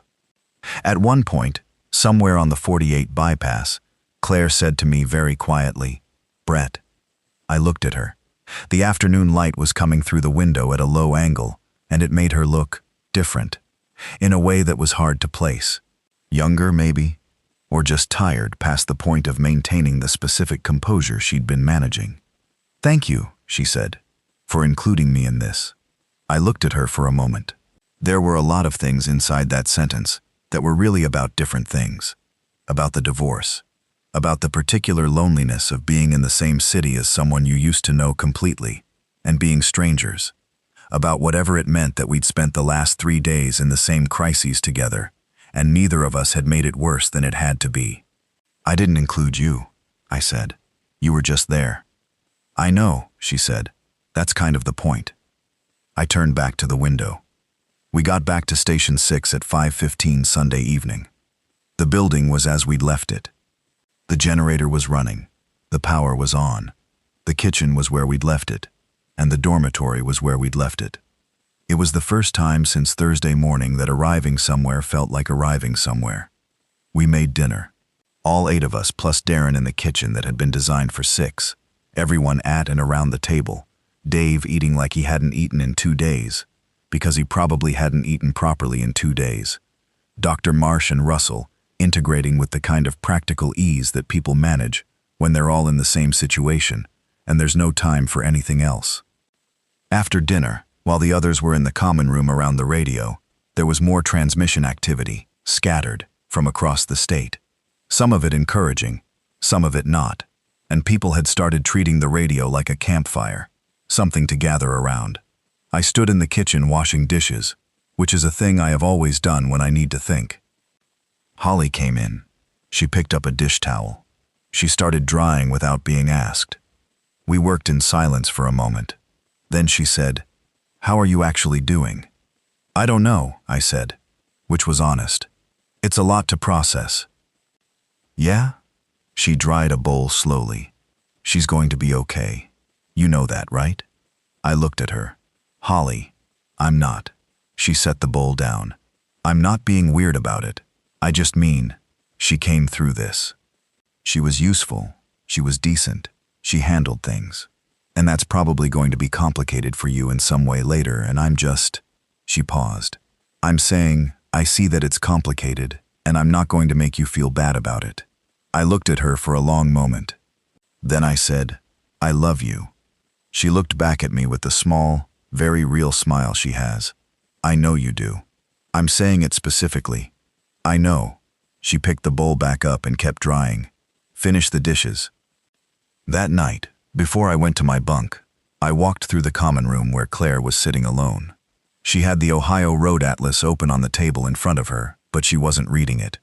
She was just sitting with her hands around a cup of something and looking at the middle distance. "You should sleep," I said. "I know. Tomorrow we start making this place actually functional. Real routines, real systems. You're going to want energy for it."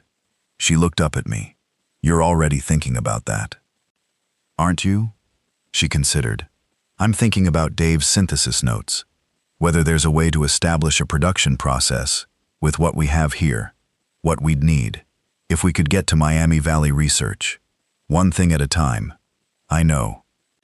I sat down across from her at the table, in the kitchen, in the fire station, on Sunday night, 3 days into the end of the world. Outside the secured windows, the sounds of the city and the highway were different now. Lower, less constant, as if the initial chaos was settling into a new shape. Not fixed, not safe, but different. Claire, I said, I should have handled the end of the marriage better. She looked at me carefully. Brett, I'm not doing this as a thing. There were ways I could have been more present, early on, before it was too late, and I wasn't. I know that. She was quiet for a moment. She looked at the atlas. I could have said more things out loud instead of waiting for you to notice them, she said. That's mine. Okay? We were both bad at it. Yeah, we're better at this, she said, with a gesture that encompassed the station, the situation, all of it. We really shouldn't need a zombie apocalypse to communicate effectively. She almost laughed. Almost. No, she said. We really shouldn't. We sat with that for a moment. Then she said, Go sleep, Brett. You've been up since. I know when I've been up. Then go. I went. The next week is not 1 week of crisis. I want to be clear about that because I know how these things get told afterward. One dramatic event after another, a story shaped like tension and resolution, tension and resolution. The next week is mostly not that. The next week is mostly work. We establish the fire station as a functioning shelter with genuine intentionality. Todd knows the building better than any of us and becomes the structural authority. What can be reinforced, what the weak points are, how to make the best use of the existing fire tools and equipment. Dr. Marsh becomes the medical authority, working with Holly, and together, they set up an actual treatment area in what had been the station's training room. Clean, organized, with the supplies inventoried and labeled and the protocols written out on a whiteboard in dry erase. Dave works in the kitchen, which has the most stable power access, on the synthesis documentation, trying to establish what he'd need to produce more doses and whether any of it was achievable locally. Claire works with him, not because she's a scientist, but because she knows how to organize information, and she knows pharmaceutical supply chains, and she knows which questions to ask that Dave doesn't think to ask. Phil and Darren take on the supply runs. I set the protocols and usually go with them, but Phil is good at this, methodical, calm, strong enough to be useful in tight situations. Darren is getting better every day, which is not a small thing to say about a 22-year-old who 3 days ago was behind a gas station counter. Russell, the nurse, turns out to have an unexpected practical skill. He grew up on a farm, and when we talk about the station's land and whether anything can be grown in the lot and the surrounding area, he has opinions. We make supply runs 4 times in the first week. Each one extends our radius slightly as we learn the patterns of the infected in our area. Dave's transmission observation continues to prove out. The explosive spread is slowing. New infections in the areas we can observe are happening but less frequently. The infected that exist are still dangerous, still moving, still a constant threat that requires constant awareness. But the number is not growing at the rate it was. On the 6th day, the power to the city water line goes down. We switch to the fire engine's water tank, which has been kept full. We'd connected a garden hose from the engine tank to the station's kitchen line as a backup measure in the first days. We have 100 gallons in reserve bottles that we've been filling whenever there was a clear window. We have the rainwater collection system that Todd and Phil built from salvage. Industrial plastic sheeting, funneled into clean containers on the roof, which isn't potable without treatment, but can be used for hygiene and some cooking after boiling. We manage. On the 8th day, we get a clear, sustained signal on the radio. Military, not an automated broadcast.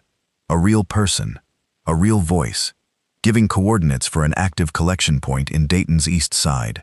A school gymnasium that the National Guard has secured with a proper perimeter. Medical assistance available. Security. We transmit back. They respond. We make the decision to stay. Not permanently, not forever, but for now. Because what we have built here is more valuable than an uncertain rescue destination, and because Dave's synthesis work is at a critical stage, and because Dr. Marsh and Holly together are capable of providing medical care that no collection point gymnasium is going to match. We transmit this to the collection point. They acknowledge it. They say, if you can, consider becoming a secondary node. We can share information, resources when possible, routes, mutually beneficial. We transmit back. Agreed. On the 10th day, someone knocks on the station's side door. We have a protocol for this. The door is solid. It's not something that gets knocked open by the infected. It requires an actual hand knock, which means it's a person. Phil and Todd go to the side window that looks onto that area, check it visually. Then I go to the door. Who's there? I say. A voice, muffled through the door, young, female. I don't know if anyone's in there, but the generator is on and we've been outside for 2 hours and there's nobody at our house anymore. I look through the window. 2 of them. A girl, maybe 16, and a boy younger, maybe 12. No adults. The girl has a backpack and is holding the boy's hand, and she's looking at the door with the steady, controlled expression of someone who has been managing something alone for longer than she should have had to. I open the door. She looks at me. Thank you, she says. Come in, I said. Are either of you hurt? No. Are you sure? Yes. I take them inside. 14 people now. The station is fuller, but it's not full. We have room. We have food. We have the rhythms that we've established. Holly brings food to the kids immediately, because that's Holly. Dr. Marsh checks them over. Dave gives them both a compound injection without being asked. Just moves to do it. The girl's name is Addie. The boy is her brother, Miles. They'd been in their house on a street about 3/4 of a mile from us, and their parents had gone out on Wednesday, that Wednesday, the first day, and hadn't come back. They'd been managing alone for 10 days. 10 days. 12 and 16 years old. Addie eats the food Holly gives her and doesn't cry. Miles cries a little and then stops and eats too. Adren goes and sits near Miles without saying anything, just sits nearby, and after a while, Miles leans slightly toward him, and they talk about something I can't hear. That night, in the dorm, when most people are asleep, I sit on the edge of my bunk and look at the ceiling in the dim emergency light, and I think about Thursday morning, 6:17, the Sunoco on Far Hills, a dead car battery and a coffee cup, and 2 women I know in completely different ways who were both, somehow, there. I think about the mechanic's grease pencil and the stack of napkins, and all the things I've been talking through into nothing. I'm still a paramedic. That hasn't changed. The job is the same job. Keep people alive, manage the injury, treat what's treatable, be calm when calm is what's needed. The address has changed. The scope has changed. The paperwork is gone, obviously, but the job is the same job. Holly is asleep in the bunk across from mine. She's on her side facing me, and even in the dark and at this distance, I can see the particular shape of her in sleep, the specific way she holds herself, the small shift of breath. Claire's bunk is at the far end of the room, and she's asleep too, or seems to be. Dr. Marsh and Russell are in the adjacent bunks. Dave is at the computer terminal he's set up in the training room. Still working, always working. Outside the windows, barred, secured, the station locked down tight, the night sounds of what used to be Dayton, Ohio. Different now. The shuffle and murmur of the infected moving through dark streets. Not gone, but further, sparser than they were. Wind through empty parking lots. Once, far away, something I can't identify, but which sounds, very briefly, almost like music. A phone on a car stereo, still playing, battery running out somewhere in the dark. We're going to make it through the night. That's as far ahead as it makes sense to plan. Tomorrow we'll do the supply run to the grocery store on Salem Avenue that we've been eyeing all week. The bigger one that will require proper planning, and probably the engine. Tomorrow Dave says he'll have the synthesis requirement list finalized, and then we can have a real conversation about Miami Valley Hospital Research Wing. Tomorrow the collection point in the east side wants to connect on radio at 1000 hours to share route intelligence. Tomorrow, Todd wants to talk about reinforcing the back fence section near the generator cage where a car drifted into it yesterday and bent 2 panels. Tomorrow, and the day after that. The generator hums steadily in the back lot. The engine's water tank is full. The medical supply room is organized, labeled, locked and stocked. In the kitchen, there is food. In the dorm, people are sleeping the real sleep of people who have found something solid to sleep in. I close my eyes. 6:17 on a Thursday morning. A dead car battery and a coffee cup. Claire's car with the cracked taillight in the lot. Holly's voice on the phone. The radio saying isolated incidents in language that was already lying. 12 years as a paramedic. You learn to triage fast. You learn to sort what you're seeing and assign priorities and stop asking whether the situation is fair and start asking what the situation needs. What the situation needs, right now, is sleep. I sleep. What I didn't tell you about the day at the research annex is the thing I've been working up to telling you. I'm going to tell it now because it's relevant, and because I've been putting it off in the way you put off the things that are hard to say accurately.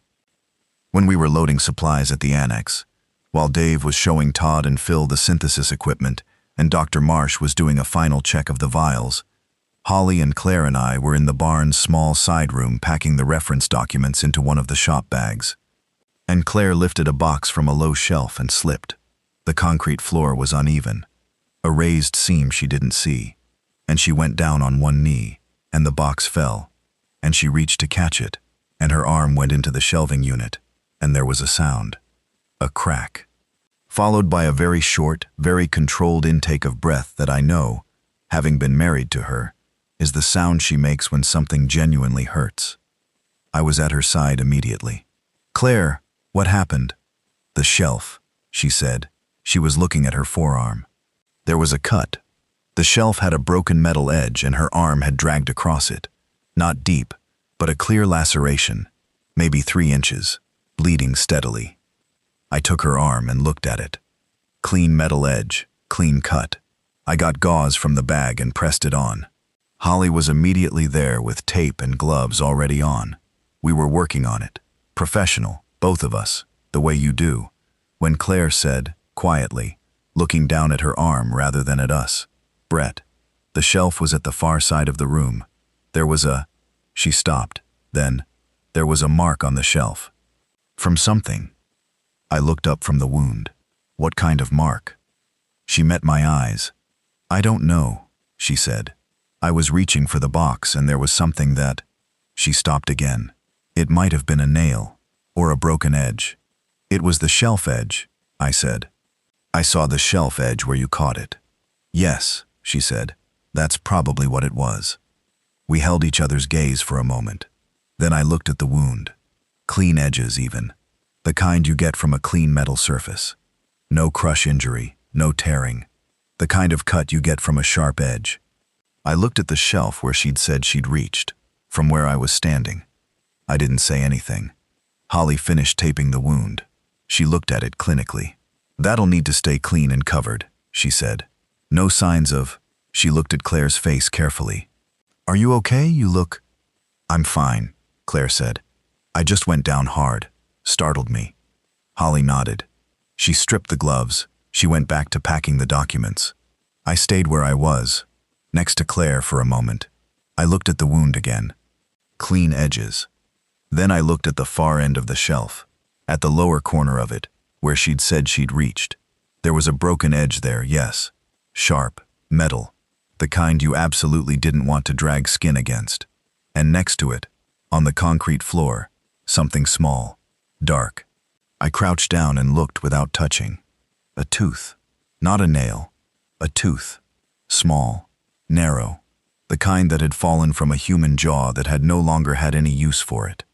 I stood up. I said, "Claire, Brett, look at me." She did. I looked at her face, at her eyes, at the careful expression she was holding, and I thought about the wound. Clean edges. The right kind of cut. And then I thought about what else made a wound that looked like a clean cut, if you held the arm still, and didn't panic, and the light was low. "Tell me what actually happened," I said, quietly. Not aggressive, just steady. The way I've learned to talk to patients who are trying to decide whether to tell me the truth about how they fell, or how they got hurt, or what they actually took. She looked at me for a long moment, and then her face changed, just slightly. The composure she'd been maintaining, the same composure she'd been maintaining for 3 days, shifted, not collapsed, just opened. "Brett, I need you to tell me right now, Claire." She took a breath. "It was in the corner," she said. "In the dark. I didn't see it until—" She stopped. I pulled my arm back immediately. Within a second. "The cut looks like a clean cut," I said. "I know what it might mean," she said. "I know exactly what it might mean." I stood there and I thought about everything I knew about the compound. Dave's field trial data, 78% efficacy in the animal model. We'd been dosed 4 hours ago. The compound was supposed to reach effective levels within 2 hours of injection. So if the exposure had happened post-dose— "When were you dosed?" I said, though I knew the answer. "Same time as you," she said, "before we started loading." I thought about the timeline. I thought about Dave's data.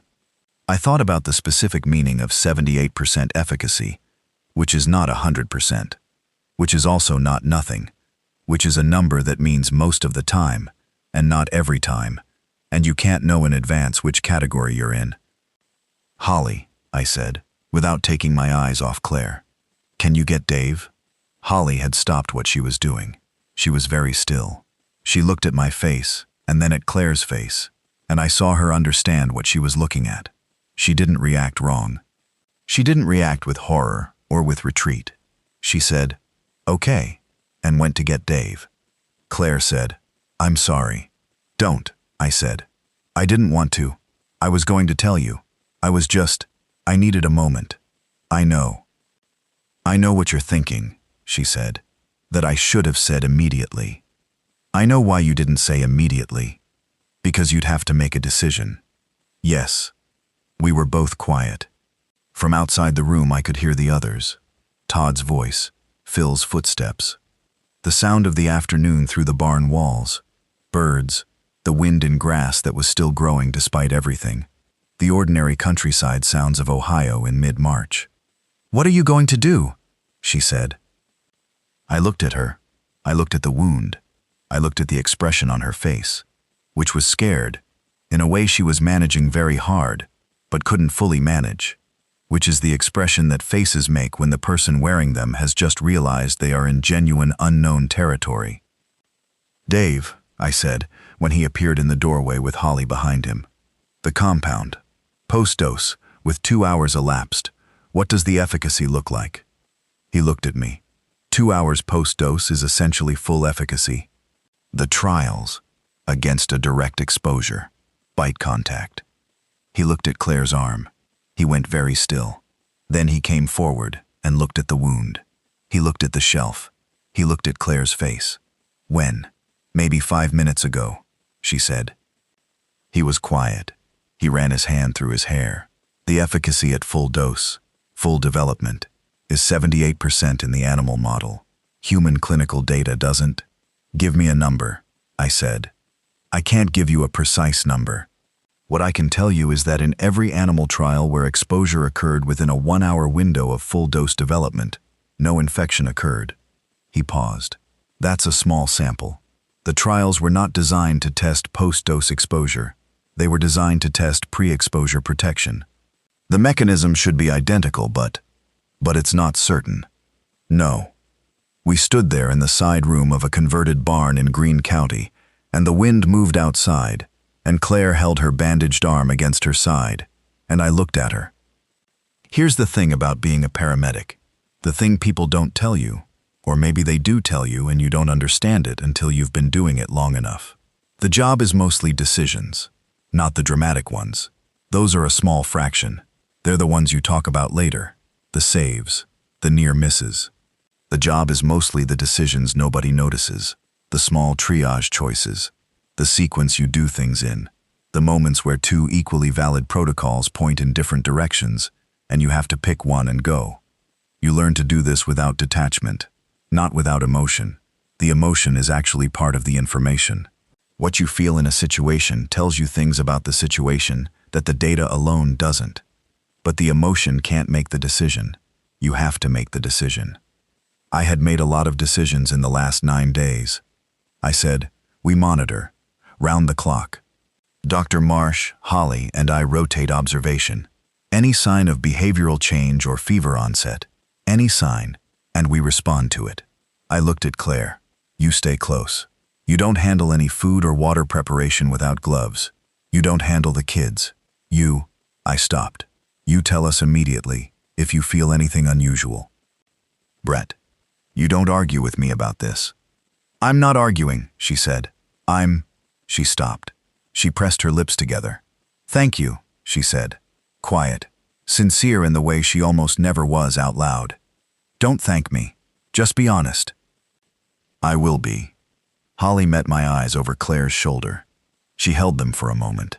She was doing the math, same as me, and she was not panicking, which was the thing I needed most from her in that moment, and which she gave me, without being asked, because she always does.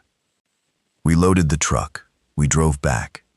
In the fire engine on the way home, Claire sat between Dr. Marsh and Russell on the far side of the cab, and I sat in the front, and I could feel, without looking, the specific quality of the silence that had settled between us in the new configuration. Holly's hand found my knee for a moment and then let go. I watched the road. Hour 12. No fever. No behavioral change. Dr. Marsh took her temperature and noted it. 98.6. Normal. Hour 20. No fever. Claire ate dinner. Full portion. Normal appetite, which matters because early onset affects feeding behavior in the animal model. She helped wash dishes. She talked to Addie about the road atlas, about where Addie and Miles had family, whether there were people worth trying to reach. Hour 36. No fever. Wound clean and healing cleanly, with no unusual inflammation. Holly and Dr. Marsh both checked it. Dave said the wound healing pattern was inconsistent with early infection, which in the animal model presented as a specific inflammatory response at the wound site. Hour 48. No fever. Normal. I let out something I had been holding for 2 days. I didn't say anything about it to anyone except Holly, late at night, in the kitchen. I said, quietly, she's clear. Holly said, I know. I've been watching too. We stood there for a moment. Dave's compound, I said. It worked, Holly said. It worked, which meant the efficacy was real, which meant what Dave had was real, which changed everything about the longer-term math of survival in this station, in this city, potentially beyond. I sat down at the kitchen table. Holly sat across from me. The kitchen smelled like the pasta Todd had made for dinner, and the coffee that someone had left warming because the habit hadn't died even now, and something that was just the smell of a space that had people living in it for long enough to acquire the particular layered smell of habitation. She's okay, Holly said. That's the only thing that matters right now. I know. And it worked. That's the second thing. Yeah. She reached across the table and put her hand on mine. She didn't say anything else. We sat there while the generator hummed, and the radio played static, and somewhere in the dorm, someone was snoring. Phil, almost certainly, the specific rhythmic snoring of a man who sleeps the deep sleep of the physically tired. And outside the windows, the night was doing its new night things, the shuffling, and the settling, and the distant sounds of a world reconfiguring itself into a new shape. Day 14. Phil and Todd went to a sporting goods store about a mile away and brought back camping equipment, sleeping bags rated for cold weather, because March in Ohio is not forgiving, and a good camp stove with multiple fuel canisters and water filtration equipment, the good kind with ceramic filters that last effectively forever. They also brought back 2 compound bows and a quiver of arrows and a fishing rod and lures, which at the time seemed mildly eccentric. 6 weeks later, those were among the most valuable things in the station. Day 17. We made contact with a group in Xenia, East, 7 survivors who'd held up in a church building, including a retired veterinarian who had, it turned out, been conducting her own rough version of Dave's synthesis work, based on a formula she'd gotten from a medical contact. The formula was imprecise, and the equipment was inadequate, but the principle was right. We traded information over radio. Dave called this the most exciting moment since before the outbreak, which is a very scientist thing to say in context, and which everyone else found both funny and completely understandable. Day 20.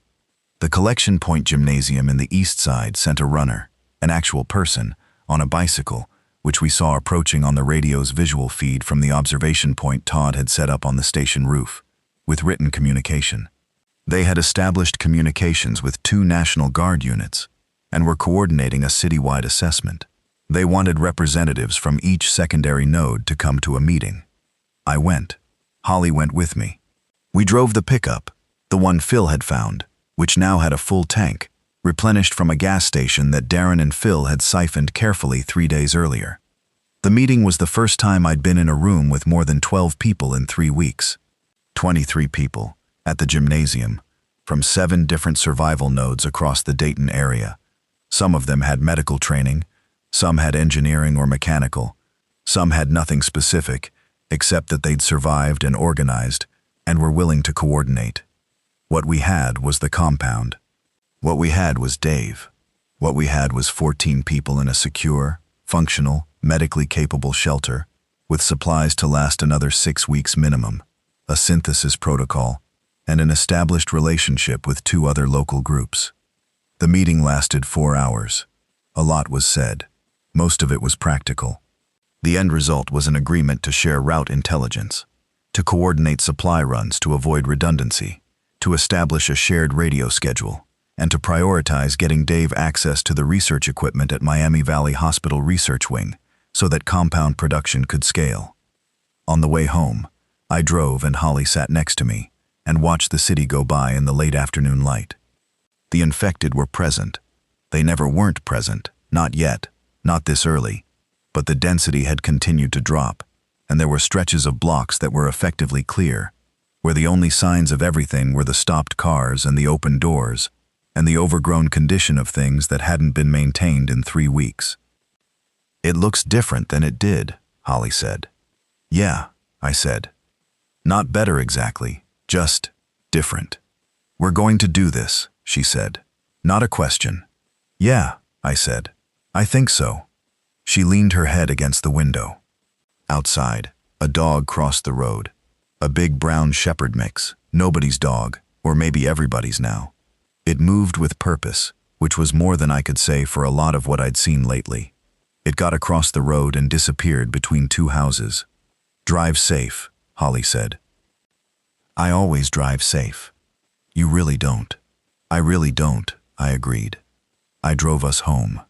Day 25. Morning. Early. I'm standing at the back window of the station, the one that looks into the back lot where the generator cage is.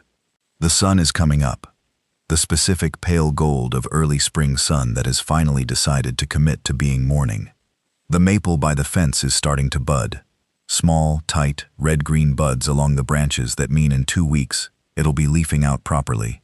The kind of green that makes everything look temporary and hopeful.